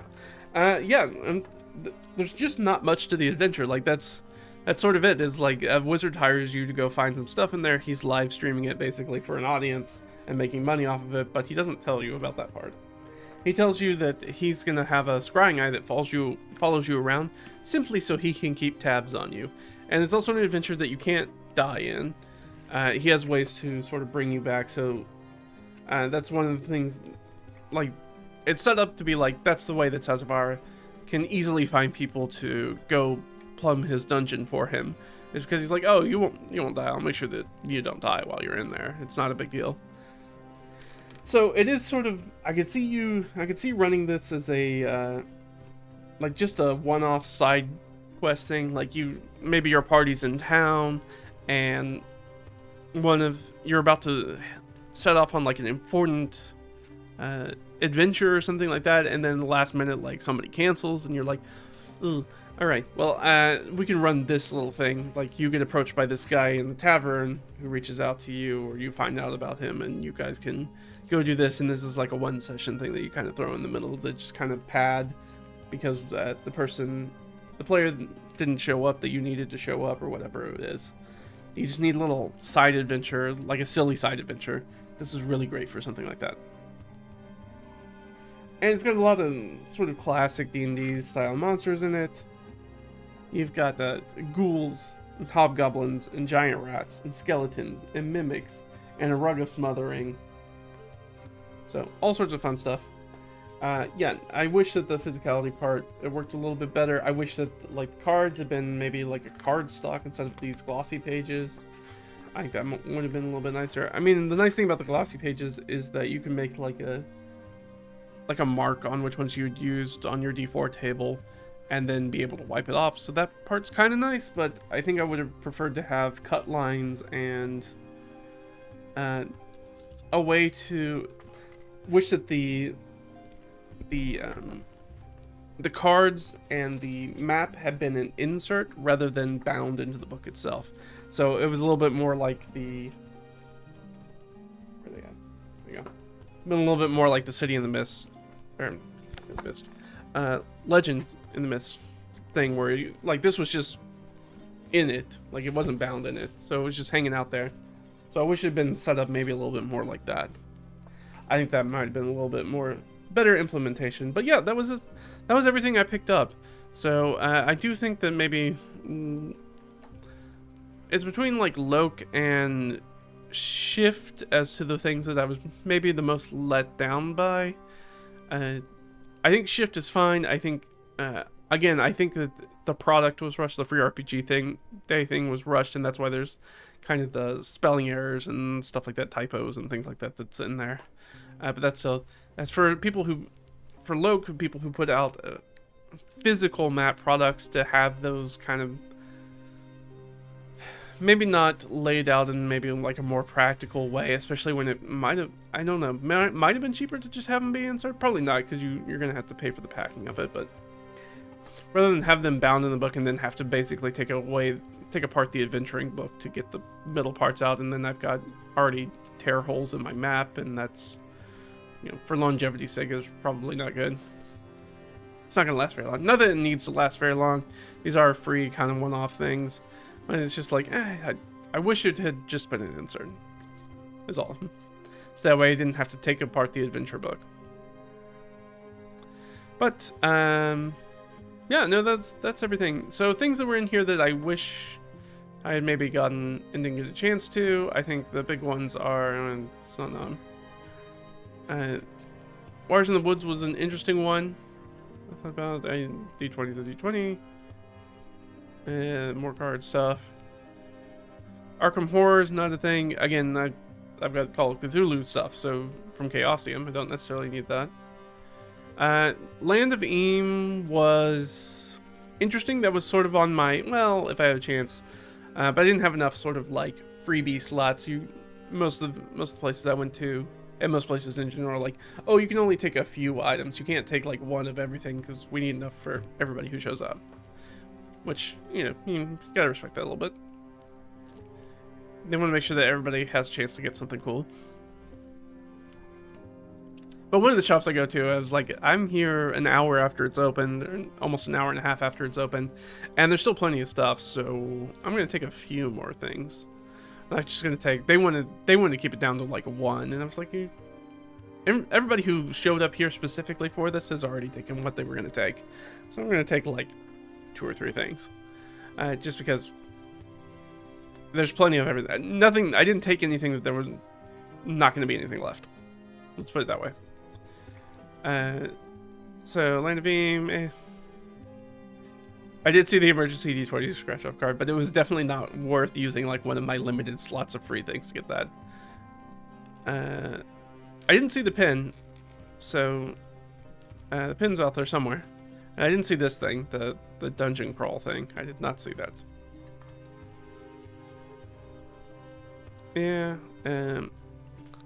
This is probably the one that I wanted to pick up that I didn't get a chance to. But I know that they are probably going to do this one. They're probably going to do The Dying Light of Castle White Rock as a free PDF download, and I figured, I can have the PDF of it. I haven't checked on that yet, but I'm sure that they will probably do that, knowing Goodman Games. So I'd like to have that one in my collection as well. Especially with this cool, like, old school art design that's on the front of this cover. It's like, this chef's kiss for me. That's the stuff that I love. But I think that's really the only big one that I was like, I wish I had gotten a chance to get that, or I would have swapped out one of the things I got for it, maybe. Hit Point, we've already seen that. Cobalt Press. Well, Shadows. What's my guy doing? Root. Yeah, I saw some Root stuff there. And I fell. Nucleus. I almost picked up the Fallout stuff, just to see what it was going to be like, but I'm sure there would be more people who were excited about that than I am, and I didn't want to take that away from them. This was interesting. I don't think I saw this. I don't think I saw the Piaggia. I definitely saw the Pathfinder and Starfinder stuff. Yeah, so I think really that's probably going to be the one that I missed that I wish I had gotten a chance to get a... I did not see the Ranger pin. So yeah, that's maybe the only one that I would have swapped out. I think going back now, knowing what I know, and I mean hindsight's 2020, is I probably would have swapped out the Scry My Little Eye for the Dying Light of Castle White Rock. I think I probably would have preferred to have that. Based off of what I ended up getting with Scry My Little Eye. Not that it's bad, it's just... I thought there were going to be like more robust rules for creating like a dungeon on the fly, and it's not really that. It was like, here's a map and here's some different things to throw down in the rooms. So I maybe overhyped myself on that one. But yeah, that's everything that I got from that. Perfect. Got it out of the way. I'm relatively happy with my haul. I've read through all the stuff. I like it. I've used some of the stuff already to work on stuff, and we'll go into my file with other similar things like my previous Dragonbane stuff. I usually keep most of the free RPG day stuff together over the years, so that way, and then use it as sort of like a what we would call in the professional world like a steal file. Which is basically an inspiration file. You go to it and be like, what can I steal from this thing? Especially for things that are written for different RPGs that are not something like D&D. I find that even more useful. Because I know that my players probably will not have come across that, especially if they're the sort of players who only play D&D. But yeah, that's it.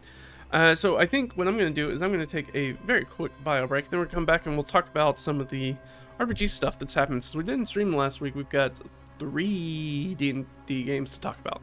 So we'll do that. That'll probably be the end of our stream. But hang out here for a minute, and I'll be back in just a little second. All right? Okay.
All right.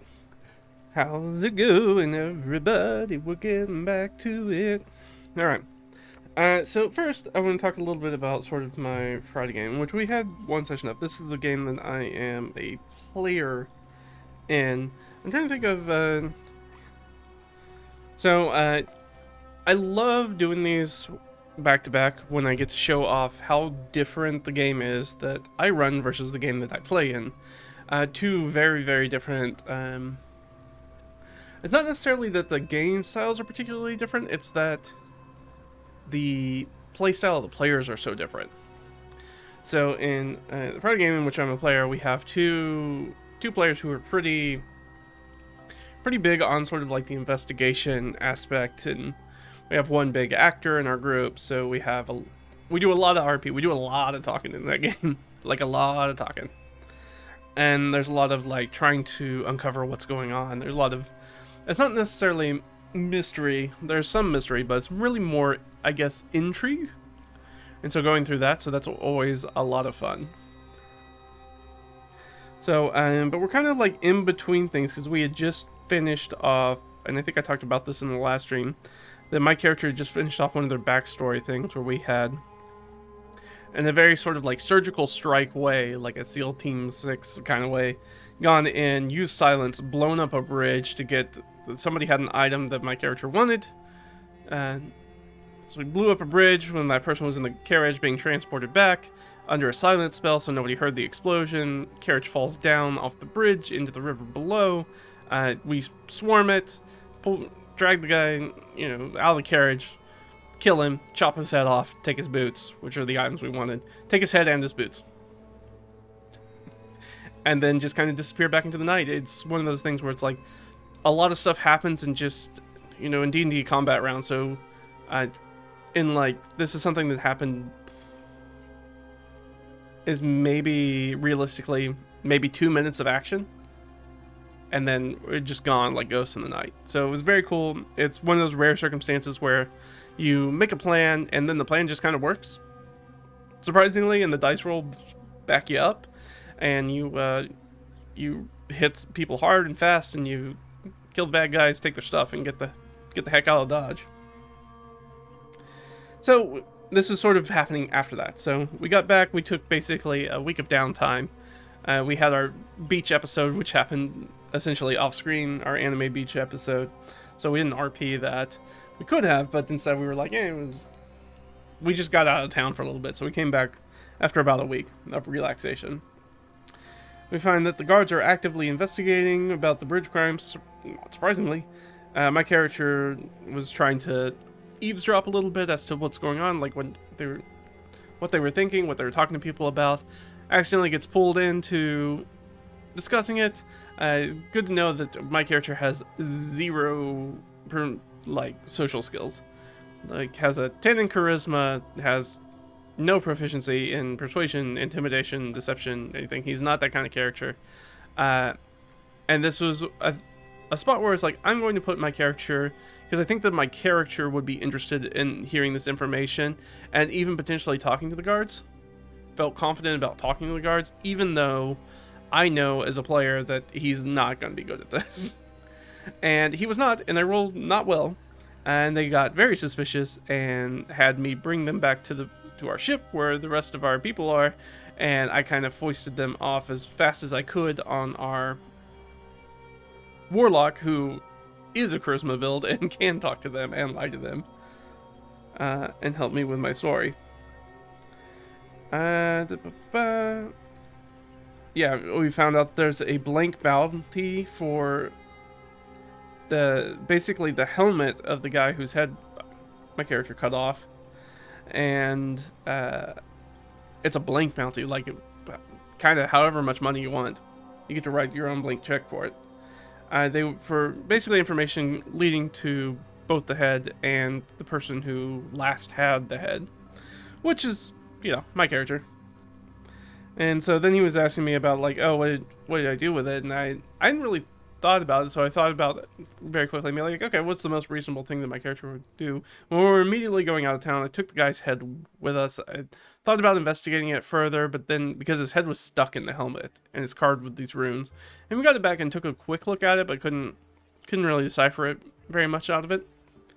And after I had kind of a middling roll, so maybe there was more, but I'm the only character who has any information on runic magic, so it was the only person who would be able to know anything about it. And I was like, oh, what did you do with the head? And I was like, I honestly probably just chucked it over the side of the ferry when we were headed to our beach episode. And he was like, oh, okay. So yeah, it's just at the bottom of the sea somewhere, which I think was funny. I think that was not... I think that had probably, basing off the reaction by Dungeon Master, I think that he had plans for that, and then I was like, I don't know who this guy is, and I don't care. And I don't want this evidence anywhere near me. So I think he just chucked it in the sea, somewhere close to where he was not going to be, that he was just passing by.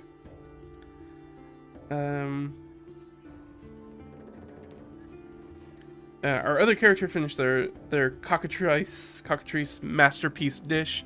They are a big cooker. They are a chef extraordinaire. Our little goblin girl. She is a chef extraordinaire. And she has made her Iron Chef masterpiece cockatrice dish. She has a competition in a few months that she can enter in, but not immediately. So we kind of discussed she had to use the last of her cockatrice meat for that. And Colm, which is one of our NPCs, went missing, and we realized that they were missing, even though we just talked to them. That was the person who told us about the bounties. Ended up finding them. They were getting shook down in an alleyway by a couple of stooges for the Concordian Conclave, which we found out was this sort of minstrel guild, kind of. It's somewhere between like a minstrel bard guild and the RIAA. So it's a lot of money people who basically enforce a lot of pressure on artists, like recording artists, musical artists, performers. We find out that he is in substantial debt to them, which is not something we knew about this NPC who's on our crew, on our ship's crew. So we had to kind of do that. My character, because my character is probably the one who's most likely to get recognized as being anywhere in relation as to the item that we had stolen previously. So he went out incognito, in a very non-incognito way. He is dressed in like these black robes with a face mask on that marks him as a silent monk of the Raven Queen.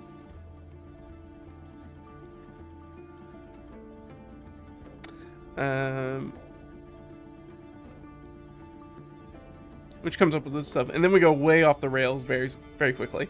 So we talked to Colm about how did he get in such debt, what's going on with that, what can we do about it, because he's 10,000 gold in debt to a person named Gleo.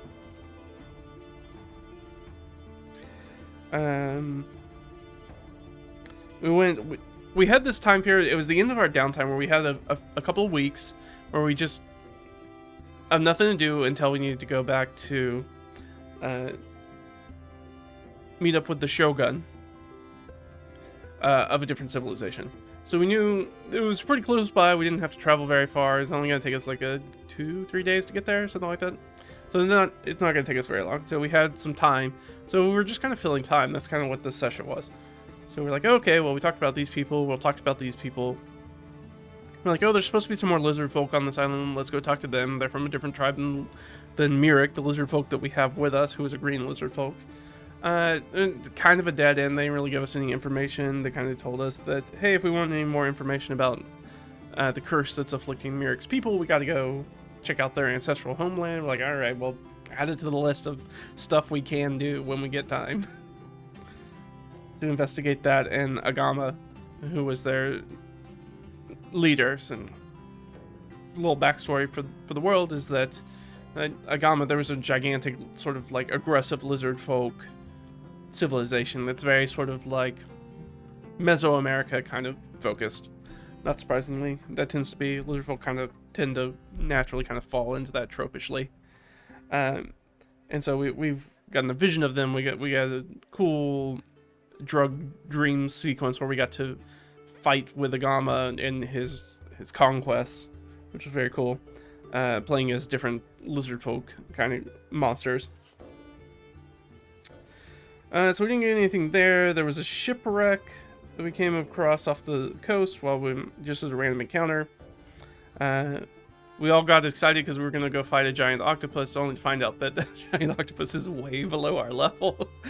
It just was like, the DM was like, we're not going to do that combat. You guys kill it. Okay. And got a scroll of Zephyr Strike, which we quickly gave to the Warlock, who can't swim, so having a little extra movement is nice. Our Warlock, this is a naval, I should say, a marine sort of campaign. So a lot of ships, a lot of underwater stuff. We have a Warforged with us, who's our Warlock. Can't swim, too heavy. So giving him a little extra speed so he can run across the bottom of the sea is helpful. He just kind of falls like a rock.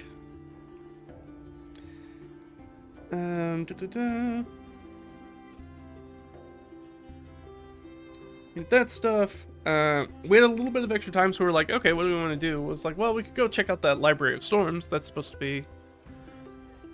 there's that, and then there's the Sacred Dungeon. So we had like 2 other like points of interest we could go to.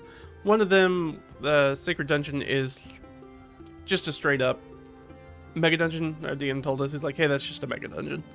So we're like, we don't have time to really like go do a mega dungeon, even though that could be a campaign in itself. We're like, well, we don't really have time. We could go down there and do like a couple levels, but we're also like, what, level 8 now? 7 or 8? So I mean, that's a little... It would take us time to get down to the things that would be worth our challenge anyways. And we were like, maybe that's not how we want to spend our remaining downtime. So let's go check out this Library of Storms. So the Library of Storms is a place that people can't get into. It's sort of like a Tower of Pisa kind of thing, except not leaning, but like a large tower. It's got storms around it, and absolutely chock-a-block with magic.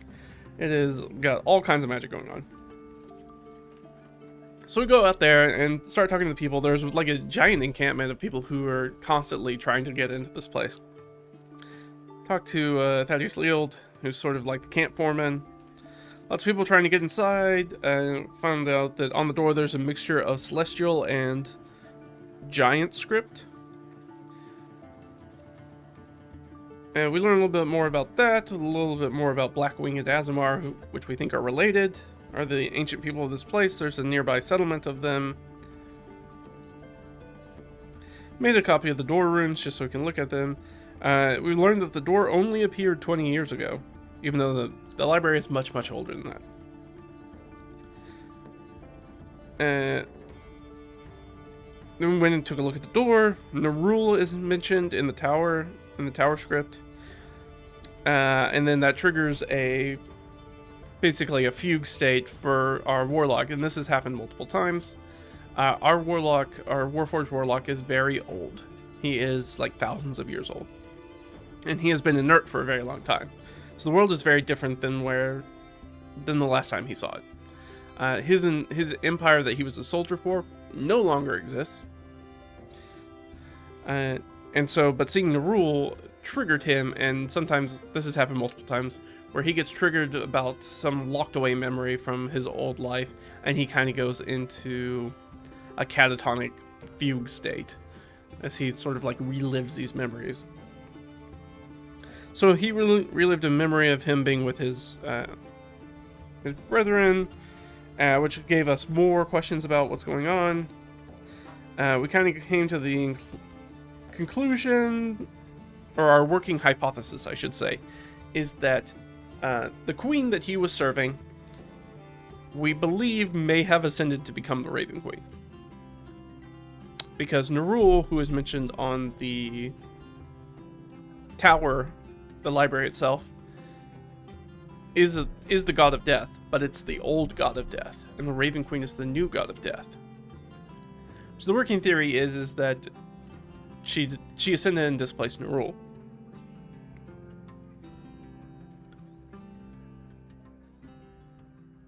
And then I have a note back on like the silent monks of the Raven Queen and be like, do they know about Nerul? Do they know anything? Why are they not interested in? Why are these people not interested in the Library of Storms? Why is there not a big Raven Queen presence at the Library of Storms?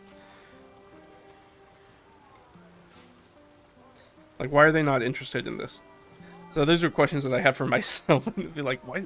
What's going on? Why are they not interested in this? Has something to do with their current god and or their previous god of death. And as he's sitting there, our Warforged warlock starts hearing these dissonant whispers of old Warforged, he thinks, echoes of old Warforged, saying a name, whispering a name in his mind.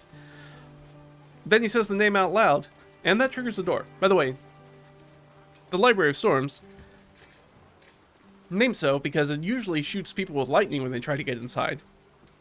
So anyways, he says this name, and there's some charisma saves for everybody in the group. Nobody's good at charisma saves except the warlock. And even he did not do well, so we all failed. We all took immediately max hit point damage and 4 points of exhaustion and immediately passed out. And that's the end of the session. So that was a fun end of the session. This side adventure, and our DM was like, well, no, we're off the rails. It's not where I thought you guys were going to go. Like, well, that's what happens. He gave us downtime and free stuff to do until we had some points of interest on the map. So we went to the points of interest and nearly got ourselves killed. So we'll have to see what happens in our next game. Even though we're not going to have a game, I'm looking at my calendar. So we don't have a game this week. I think we have a game next week. I think. We'll see. Here it's going to be a holiday weekend for those of you who are not US based. 4th of July is coming up, which is our Independence Day. So we'll see. People generally have stuff going on. So I've already got one canceled D&D game. We might, it's likely we might have another. Maybe not. We don't know. That group likes to play D&D. So this will often put off other commitments or other fun things to play D&D. So yeah, that was that. Let's talk about the game that I'm running. So that's the game that I'm playing in. So very, very different game vibe than the one I'm playing in. It's also like the levels are very different. So obviously in the one I'm running, they're still level 1, unfortunately. Even though everybody's getting really antsy about it, all they gotta do is get through the dungeon. They'll be level 2. Just calm down. We're gonna get there. But I'm building. Their level ups for this campaign is built around them accomplishing things, and they haven't really accomplished a whole lot. So that's why we've been like 12 sessions in, and they're still level 1. And we'll talk a little bit more about that. Let me. Sorry, I'm readjusting it because it's. Let me. There we go. And can we do 150? Will you be able to see 150? Yeah, you can see 150. Alright, that'll work. So this was, not this week's, that's last week's session. Alright, this is what we got. Sniz, as we know, is sort of out for now, and when they come back, which we think might be in about a month, they may be only coming back every other week. So they're going to have to be sort of a side character, not going to be a main character. So we've got Zarnok's sprained ankle, that's doing well. Severin's arm is still doing what it's doing. Severin's lodestone is okay. I didn't get a chance to do any other foreshadowing. I should just jump down and do the session recap. Let's just do the session recap. Alright, so we pick up, they were on their way to go to this gold mine, being led by Japheth, an NPC, who was like, hey, we've got this job, there are people who are making a claim that they found gold. If we get there before the claim is official, we can just take the gold. So they are kind of on a rush to get there and get that stuff. So they have almost finished this. That's where we pick up, and this is not the last session, but the session before the last session. So we got 2 to talk about. So here's the session recap, real quick. They spoke with Tonda. They had just pulled Tonda out of the muck and mud. Tonda is a Warforged automaton, essentially. He has a mark of a ring on his neck with an X on the inside, which I realized later is like, oh, that's just the X-Men symbol that I put on his neck. But that, for me, was supposed to be the symbol of Mechanus. They learn a little bit about Mechanus, which I'm probably going to change the name of. I don't love the name Mechanus as the plane for Warforged, but I had to do a little hot lore dump in the middle because they immediately started asking questions about where he was from. Ruled over by the Clockwork Lord, so don't know who that's going to be yet, but I'll figure that out later if I need to. They have some items for sale, but the group didn't buy anything. I don't think they had enough money to buy anything. He had some magical stuff. He had a really nice expando pole, the glassful pole, which is really nice. One of my favorite common magic items. Or, technically it's uncommon. But they didn't have enough money to buy it. Swain bought some directions to the portal that he's going to use to get back to Mechanus. And I just put a whole bunch of stuff on top of it. But I did make a little... I did do a little tea staining and make a little, like, handwritten note for their map that they got. Being a Warforged, he has... One of the things that Tonda specifically has is he has sort of, like, perfect recollection of distance. Like, he can perfectly map things in his head, essentially. So he was like, I can give you a map to any place I've been to on the material plane. What would you like a map to? And he doesn't like make a full map, but he can give them like an itinerary, so directions on how to get there. Caleb sold some healing charges. The group said goodbye to Tonda and headed northeast to meet, and he headed northeast to meet with his Modron brothers. Because there are some Modron who are running around on the island. So I was like, oh, obviously he'll go back to talk to them and try to meet back up with them. The group said their goodbyes. They dropped into the ravine. They discovered the prospectors camp for the gold prospectors camp. They investigate the body. There's a dead body in the middle of camp. And discovered that his choking was the cause of death. So they found a face down on the ground Haffer, which is in this setting, in this world, halflings and gnomes are the same thing. So we just call them Haffers. You can use either, mechanically you can use either statistics, but they are essentially in this world the same race or same ancestry. So they found this one, it kind of covered in gold flake all over their skin. And they're like, oh, and they realized that sort of suffocation was the cause of death. And they believe that they should wrap their exposed skin in extra cloth to avoid the same fate, which they do. They decide to take a long rest. Caleb got advantage on the rations checks for the flower pouch they found on the dead body, so they found some extra rations. Zarnak opens the pouch and sees his own pouch that he had gotten 2 sessions ago. Some treasure he had found under the water. And opens the pouch, slides it open, the sort of like the water seal on it has been broken out, and that's very important. But he opens the pouch and sees that there's this amethyst, like D8 double pyramid shape, and it's got some sort of, that's kind of translucent, and there's a reflective thing on the inside. But he decides to put it away. I have a little thing of frustration. Like, just look at the item. You've had it for like 3 sessions. Look at the item. Do something with the item. Because it's a fun item that there's going to be stuff that's like plot-wise tied to, but he has not pulled it out and taken a look at it yet. But the good thing is that now that the water shield's broken on it, stuff will happen to it as soon as it gets wet. Which, there's a high likelihood that they're going to get wet in the dungeon that they're in. So, he avoided it this last session, but next session, or the session after, he's probably going to get into it. And then we'll deal with it then. So I just knocked over my cup of water. That's fantastic. Alright, sorry, I'll be right back. I gotta clean this up real quick.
Well, that sucked. I just basically knocked over a full glass of water all over my stuff, including basically all my free RPG stuff that I just stacked over there. So that's unfortunate. An unfortunate accident on my part. That's what I get. I'm gonna have to start using a sippy cup. Protect my things from me. It happens. It's unfortunate. At least it didn't touch any. Of course, I'm at a desk with the computer and electronics, and thankfully none of that stuff was over there, so that stuff's all fine. The free stuff is, and some notes, handwritten notes, that I don't think if anything was particularly important, so what are you gonna do? It's just clearly not a dex build, I guess. It happens. Just being clumsy. So where were we? Right, they were taking a look at that. Zarnok opened the pouch, yeah. They decided to not look for the marsh entrance, so once they went down, they could find where the prospectors had found a partially collapsed tunnel, and that being a half-earthen, they were able to sort of crawl into. But none of our characters are small characters, so they couldn't squeeze their way into. But they could hear the sound of, like, lapping water on the inside. They gave them an indication that, hey, there's probably another entrance to the same area that's underwater, they expect, and in the nearby marsh. They decide, we're not gonna go try to do that. That sounds like it might be dangerous. So Zarnok and Caleb took turns clearing the tunnel using tools from the camp. They enter the tunnel. They send their mage hand ahead with the light spell to enter the room. Gods in Stone, which is the first room of our dungeon, which is, hold on, let me pull it up. Let me actually pull the dungeon up real quick. Just gotta go find it in my notes. Here we go. Golden Grove. Go. Alright, here we go. Because I didn't have that open. Golden Grove. So this was the first room they went into. So this was where they were before. They had learned about the Prospector and the Narrow Ravine. Dead Heifer. They've not taken any of the gold flakes. They have now, but they hadn't previously. They follow the trail of gold flakes, the half-buried passageway. Only a small creature can get through. They didn't do that. They did not go to the underwater passage. They cleared the tunnel with the tools from the camp. And they did fine. They took their time because people were still resting. And they entered Gods and Stone. So that was this is our first room that they went into. So 80-foot square chapel. At the far end, there's a dais that into an alcove with a catenary arch, which is just a fancy way to say pointed arch on the far end. That leads to room 2, the old Swaggin camp. Left and right walls alternate darkened braziers, niches, and carved figure buttresses, like caryatids. Depicting the divine pantheon, there's 4 on the right, 3 on the left. In the middle, there's a second catenary arch. It leads way to a different place, which ends up being the way they go. Upon entering the Chamber of the Gods, odds alight with golden light. End of each creature's turn. While they're in there, they roll a d6. On odds, the left statues, the side with the odds, fire eye beams. On evens, the ones on the even side fires. +3 versus AC. Only does 1 hit point of damage, but more importantly, it slows them. As their skin becomes covered with that golden patina, those golden flakes. If they're slowed and they get hit, they become restrained. If they're restrained and they hit, they become incapacitated and they start dying, making death saves. But they are not reduced to 0 hit points. That's important. Lighting the room's braziers will stop the statues from firing their golden beams. Pretty straightforward. Kind of a puzzle, mainly just a trap though. Just a way, I just gave them a way they could turn off the trap. So that's what happens. They enter the tunnel, they go in there. It ends up being a really fun encounter. More fun than I thought it was going to be. I thought it was going to be really, really silly. Or kind of being, I figured they would probably just breeze through it. Or they would do something like they decide to sprint all the way across the room, which they could do if they were at full speed. They could almost get across it in one room. They could definitely get into the right room if they wanted to. But they decided not to do that. They struggled with it. 2 of the people got messed up with gold flake real bad, and were incapacitated and started dying. And Severin, one of our characters, pretty much clears it single-handedly by running around and just lighting all the braziers. And then the group decides to head down the side passage that smells of body odor mixed with porta potty. It does not smell good. It smells like refuse and human waste and like body odor. Yeah, BO. It's not fun. So that was all of the session. Obviously, they're moving a little bit slower in this campaign. This is also sort of about our time that our group plays. So our groups play on Friday evening, and sometimes people don't get there on time. So this just happened yesterday when we were playing. We didn't start till almost maybe an hour and 15 minutes after we usually start. So it makes the sessions very, very short. So, and we can talk a little bit about where we pick up there. So I've only handwritten those notes because obviously it happened yesterday, so I haven't put them in here yet. And looking at the time for our stream, I'm not going to write them in right now. So I'll just read them off and then I'll write them in on my own time, just because we're already a little over the 2-hour mark. So I think we'll be good with where we are. So we pick up again with them.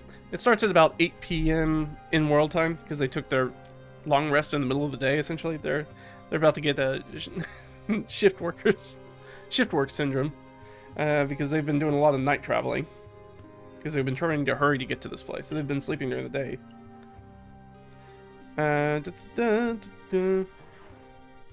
So what happens? I bring them back to the room and I tell them, oh, by the way, there's into this the Gods and Stone room. Be like, oh, now that the room's fully lit up, now that you've lit all the braziers in the room, you can see around the room much better, and you're able to see that. Oh yeah, there are a couple of small animals that have also been like filled with gold, and, like covered in gold. Swain ends up, I believe, picking up both of them, or at least one of them, and stuffing it in its satchel. For later, they realize, oh right, the things covered in gold might have some amount of monetary value to them.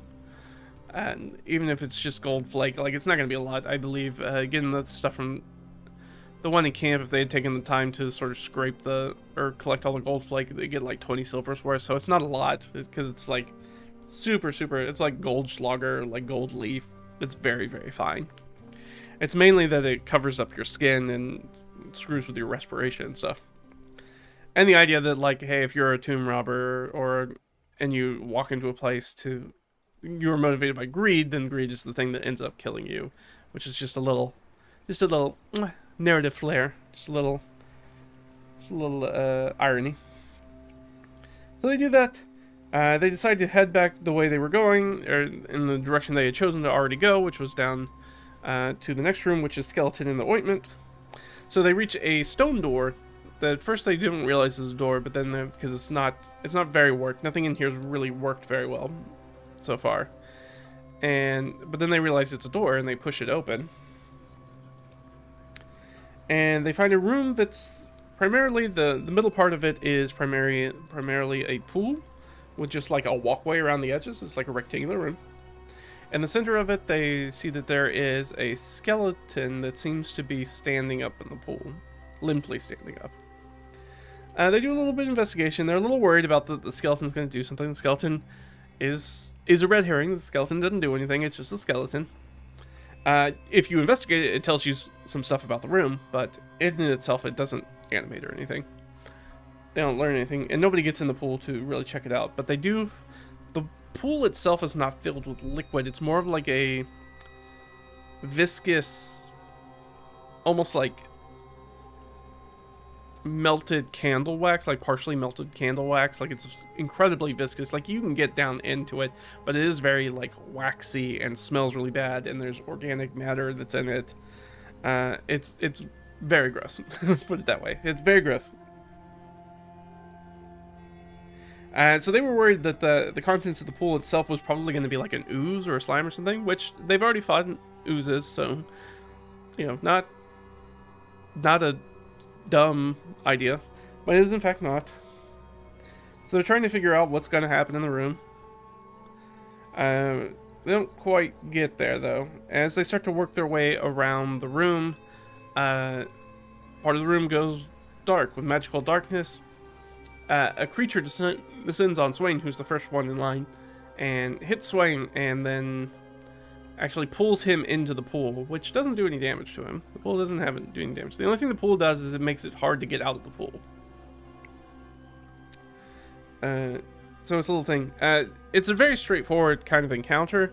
I did not think that they were going to have a lot of trouble with this. They, in fact, had a lot of trouble. It was almost a TPK. It was almost a full TPK.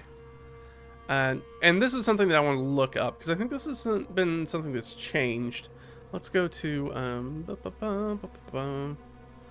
facts.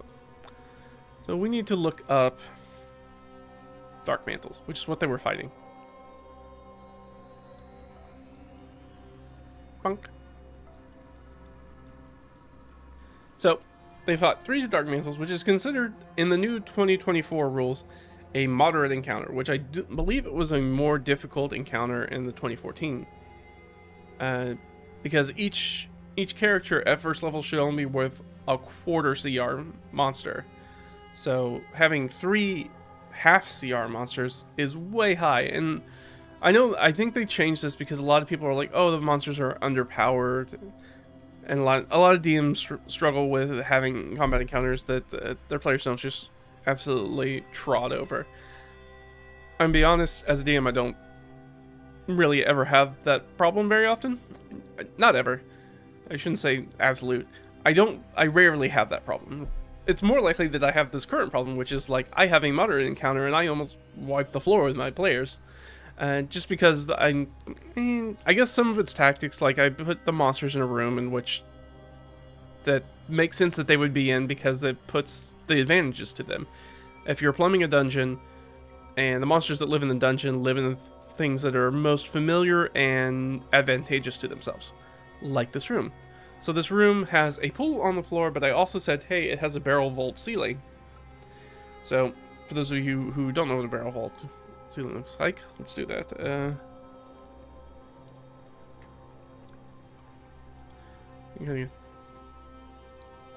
But it's also coffered. So I should put coffered in there. So it looks kind of like this.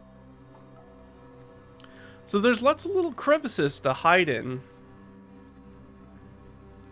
Lots of little crevices, deep crevices that you can like hide in. This is maybe not the greatest example, but usually it's, let's say coffered. Yeah, that's a better image. So they're like that. So there's lots of little hidey holes that they can hide in up there and away from sort of the light source that's in there. And they don't specifically look at anything. It's like, hey, here's a tip for you. Here's a cool D&D player tip. If your DM mentions something about specifically the ceiling, that means the ceiling's probably going to be important. Otherwise, they probably wouldn't bring it up if it was just a flat ceiling that was unremarkable. But I was like, no, this is a coffered barrel vault ceiling. And I thought that would be enough because, and I say that because one of my players works for an architectural firm. So I figured that they would be like, they would know what that means, first off, and they would understand that maybe that's important to bring up. Especially in places that's otherwise been relatively featureless. But, too bad, so sad they did not. So these things that have been hiding away from the light do their thing. So Dark Mantles, they have the ability to cast darkness, magical darkness, and then fly down and attack people because they're ambush monsters. That's what they do. They're not particularly tough. They have an AC of 11. They're super easy to hit. The magical darkness makes that more difficult, but not impossible. Trying to hit an AC 11 with disadvantage is still not particularly difficult.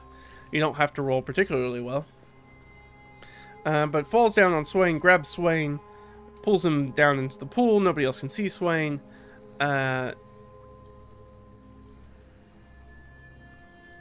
cleric, who is the person who... So there's light cast in the middle of the room, and the darkness covers up that light spell. So the whole room goes dark. And with the whole room dark, then the other Dark Mantles don't need to use their thing. That was not the planned thing. It's just like that's where the monster was when the darkness spell went off, and it just happens to be where the light was. And so falls down and gets on it. It is, and things just kind of go worse for them. They struggle with light sources, getting the light sources lit. The NPC ends up having to light up a torch. The cleric casts light again on themselves, and then moves into the darkness, I think on the exact same turn.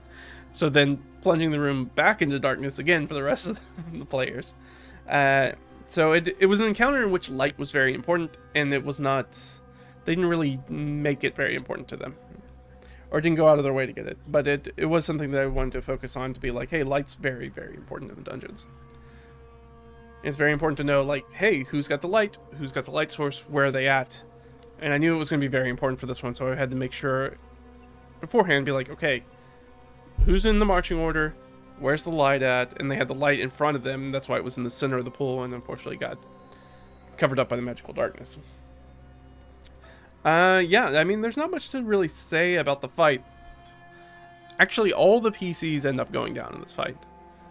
Zarnak does a very heroic effort, gets all the way to the end, and then at the very last Dark Mantle he's fighting, it ends up hitting him and taking him down. And it's actually the NPC who ends up, like, slinging at them and doing enough damage that drive them off. It was just rolled hot. And then on the rolls in which I needed to roll low, which was the morale saves, I ended up rolling low, so they stayed in the fight. The dice. I can't do anything about the dice. The dice are what the dice are. So yeah, I mean, it was a real close call. That's probably the closest I've been to a TPK in a while. Like, they were really just, like, on the ropes. And if I'm honest, like, the Dark Mantle probably would have killed at least one of them just eating the body. But I was like, I'm not going to be cruel about it. They're obviously concerned. They can't just... One of them was trying to drag off one of the unconscious people so they couldn't munch on them. And I did tell them very set up... When we were setting up the campaign in the beginning, is like one of the house rules that I sometimes use. I don't always use it, but I do like this house rule. Is that nobody's just going to perma-die, generally, unless you abandon that character. Like, that character's unconscious and you flee the field of combat and you don't take them with you. And so you leave them to die. They might die, they might save out of it. Or if you allow a monster to drag them out of the field of combat, which is what this monster was trying to do. But that didn't happen. They were able to stop it. They were able to get out of there. But it was very harrowing. So they all took an hour rest to get a hit point back. And then another hour rest so they could do their short rest. And they used their coffee. It's not called coffee. It's, oh, goodness gracious. Gosh, it's not coffee. I gave them the stupid magic item. It's consumable. Yeah, the Shiari powder. That's what it is. So they got this powder. And they decided to use it because it makes them unsurprisable. They can't be surprised. They get a +5 to initiatives, and they grant no advantage to hidden foes. Would have been a great thing to have before this fight. But instead, after the fight, they were like, we're going to drink it now. I was like, alright, well, I mean, you guys already passed that combat. Unfortunately, there just probably aren't going to be any more Dark Mantles you can cross. You might, but it's probably unlikely. Except for maybe the one that got away. One that retreated and flew away. The other one that tried to retreat got killed by Zarnak.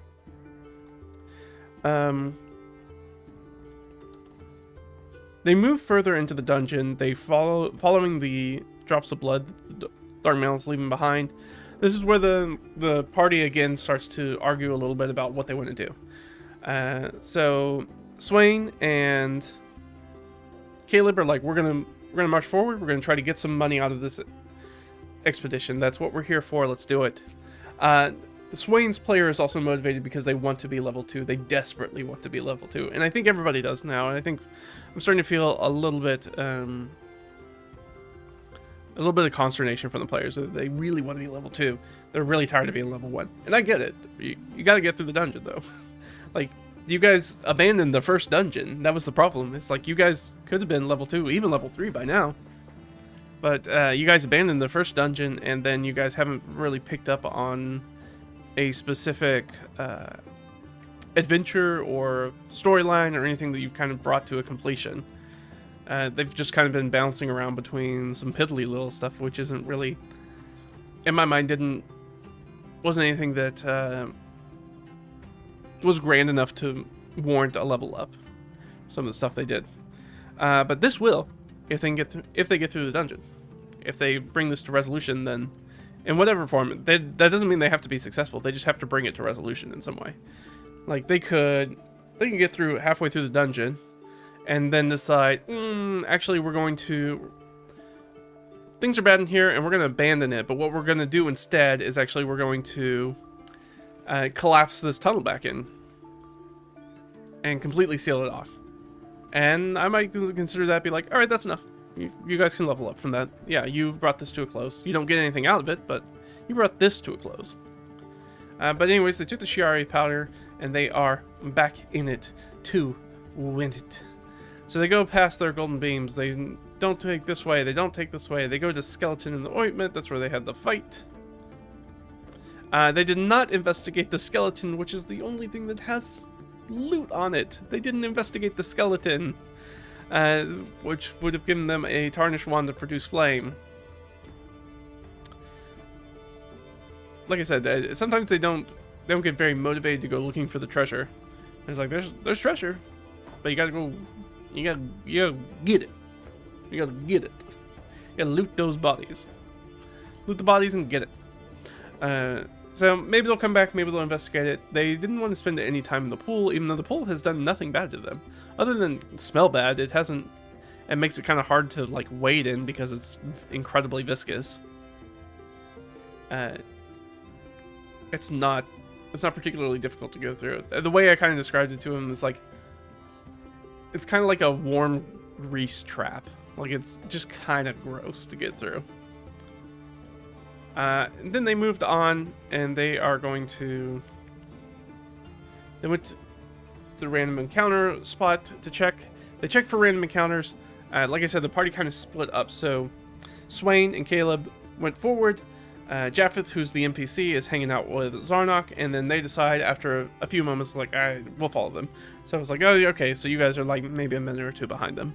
And then they took a vote, and Severin was like, I don't want to be in this dungeon anymore. Well, alright. Severin's player, also maybe one of the reasons why they haven't leveled up. If you keep abandoning stuff just because it gets difficult. That's what I would consider unheroic activity. Which is fine from a character standpoint. I like the realism of being like, no, this place is really dangerous and I don't want to be here. But also,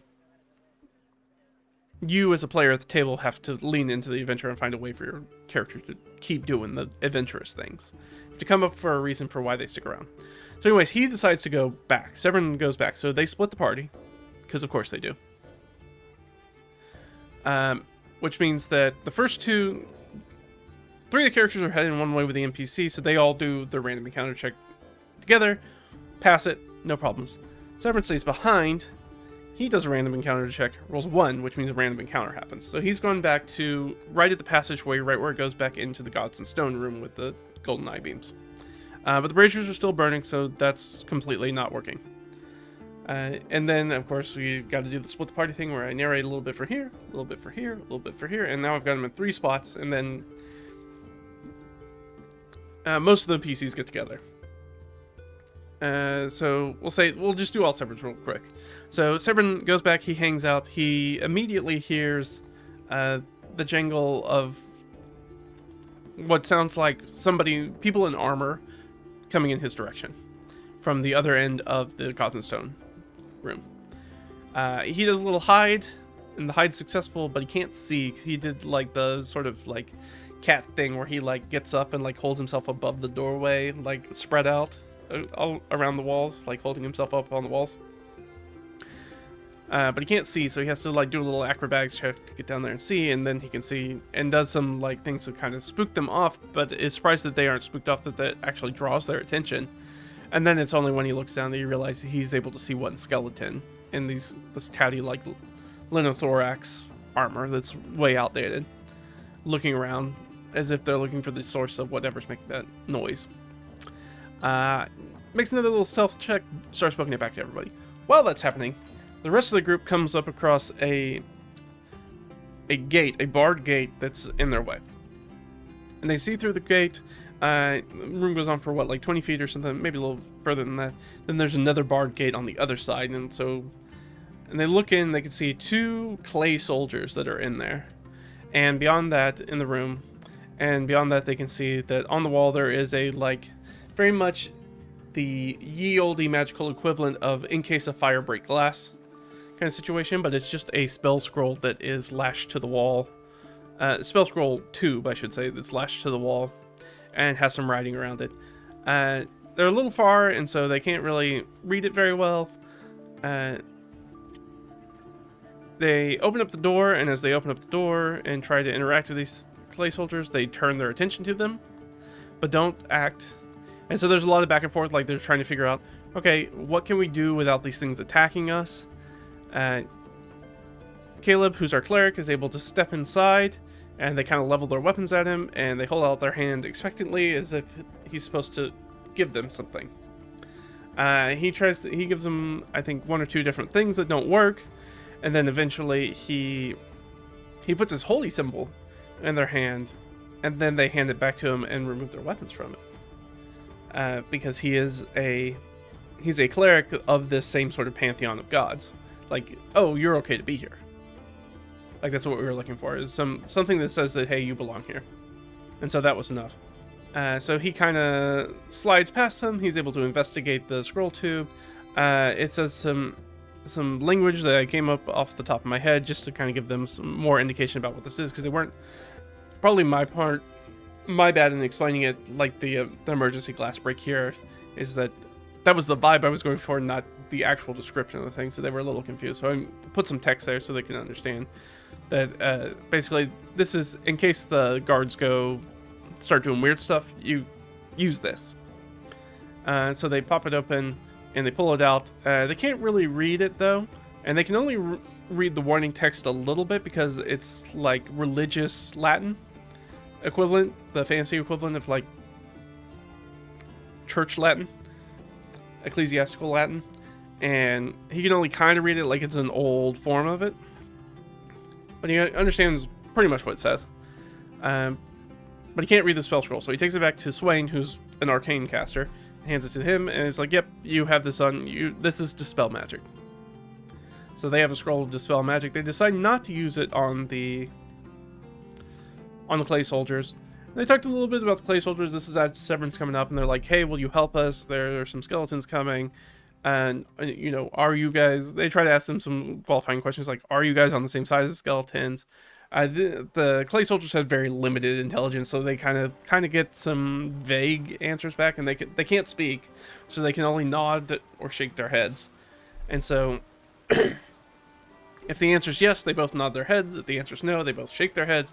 And if it's like maybe or sometimes, one nods and one shakes their head. So they kind of do this as they're going through it. They realize that they can start to hear in the back, because Zarnak's in the back, and he starts to hear that, oh, it's getting closer. They're getting closer. Those skeletons are definitely coming this way. By the way, I rolled the max on skeletons, so I think there's 7 skeletons, even though Severin only saw one of them, and knows there's more than one, but he doesn't know how many. He didn't get eyes on them. So he moves back towards, because they decide, okay, well, we can close the door in the pool room, and so that way they can't follow us. And it's like, as you enter the pool room, you can see across, you can see the skeleton rounding the corner of the passageway, and you guys kind of like lock eyes to eye sockets, and then there's a mad rush for the door. They both rush to get to each other, try to get to the door first. He had disadvantage because he's been slowed, but I wanted it to be more like an athletics check to make it a little bit more dramatic, so he rolled with disadvantage, still was able to beat the skeletons, who I think I rolled like a natural 3 for, or something like that, 2 or 3. I rolled really poorly for him.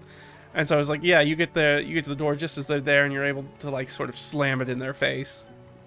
And that's where we broke the session. We're like, okay, next session we're picking up right here, right with these skeletons trying to bust down this door with you guys on the inside. So yeah, that's it. And they're pretty sure that they can't, I think they have correctly assumed that they cannot pass through the room where the clay soldiers are without getting attacked. Only Caleb, the cleric, can get through that room. Unless they can find out some other way to convince these things. And that's very open-ended on my thing. I don't think I have anything particular. I assume if they go to the dormitory or the commander's room, they'll be able to find some sort of iconography, a badge, or something that they can maybe take off these creatures that they can show to the clay soldiers, and they'll be like, okay, you can pass. Actually, they might be able to get it right off these skeletons, because these skeletons do come from the dormitory. So maybe there. But yeah, that was the last session. It was really cool. The fight went on a little bit longer and was unfortunately a little bit more punishing than I wanted it to be. I thought for sure this would be a super easy one. Based off of the CR, this is just a moderate. This is like a middle of the road encounter. But that's me, and I'm like, hey, I'm adding stuff that characters. I'm adding these environmental effects that are going on. There's a way for them to pop their darkness. There's a place for the hide. You've got this vaulted ceiling that they can fly back up to where you can't get to. Which I think one of my problems that I'm having with the 2024 redo of how they change the CR rating is I think that they redid CR ratings with the explicit understanding that they will only be fighting in a absolutely plain room where there's nothing else going on. Because I think two Dark Mantles used to be what you could fight in 2014. That would be a moderate encounter, I think. But now they've buffed those numbers up in 2024, and I've been struggling when I'm making encounters because I feel like I'm consistently overpowering them. And even though, like, that's why I don't think I put any difficult encounters in this dungeon. But even just this moderate one, like a full middle of the road thing, just absolutely took them out almost. So that's one of the things I gotta look at in the future, because I definitely don't want to kill them on a Dark Mantle encounter. So I might have to readdress. Speaking of which, there are skeletons. We should just look at the skeletons, because I said there's a whole bunch of skeletons. Whole pestle. I believe there's 7 of them. I have to go back and check, but I believe there's 7 of them. Which again, moderate encounter. But based off of the 2014 rules, I could only really do 4. Which would be a low encounter. Instead of 7. So this is technically a more difficult encounter than the Dark Mantles, but unlike the Dark Mantle encounter, there's not going to be any environmental effects because it's sort of a random encounter, so it's not a room that's kind of keyed to them. That, and they're stuck in a hallway, which means you can only get melee if you do a good job tactically of just standing in that doorway and dealing with it. If they even fight them, they could just try to figure out how to close the door in a way that the door won't be able to be opened. They could try that. And that might work. It will assuredly, if they roll well, work for a little bit. Will it work permanently? I don't know. Maybe. It depends on... The skeletons might give up. They might eventually break through. Like I said, there's quite a few of them. So they might eventually force it open. Or they might wind their way back around the dungeon the other way. Though probably not. Skeletons not known specifically for their follow-through. They're kind of dumb monsters.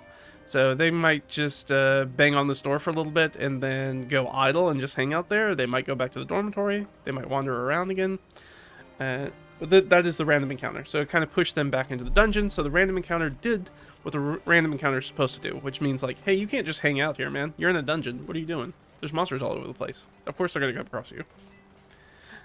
So it did the thing, which was push them forward into making a decision. And now they've done something and gone somewhere, and now they have new things to think about. But also it means if they close that door permanently, they're going to be stuck having to go through the clay soldiers, which means they're going to have to use the dispel magic on the clay soldiers or fight the clay soldiers. Because they are under the impression that, and not wrongly, that the clay soldiers will fight the skeletons, but only if they come into that room. Like the clay soldiers are clearly programmed to protect this room. And I kept reiterating it to the players at the table. And maybe I didn't do it as well as I could have. I don't know what language to use to kind of get it through. I was like, this is like a security checkpoint. This is like a TSA like metal detector setup, like where everybody who comes through has to be checked. It's single file. It's small space. There's only one way in. There's only one way out. This is meant to, as a security hardpoint, this is a way that you stop invasions and things like that. This is where you go to do that. So you get the idea that this protects the rest of the facility, the complex that's behind them, from things that could come in from your direction, which is pretty much the entrance. So yeah, that's what we did. That was it. That was the fun game. So we'll see what happens next. Once they get through that, if they decide to go through our hard point, what comes up after next?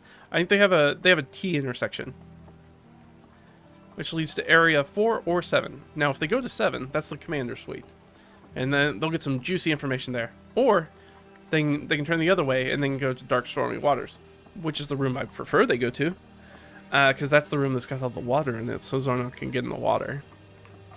It's got the wild chaos magic going on. So that's the one I went to them, because I want Zarnok in the water, so that way, what's going to happen is that purple amethyst that's around is a covering over something that's actually inside that crystal, I guess. But it is water soluble, which means that's why there's all this water protection. It was in like a sealed water protected pouch in a chest.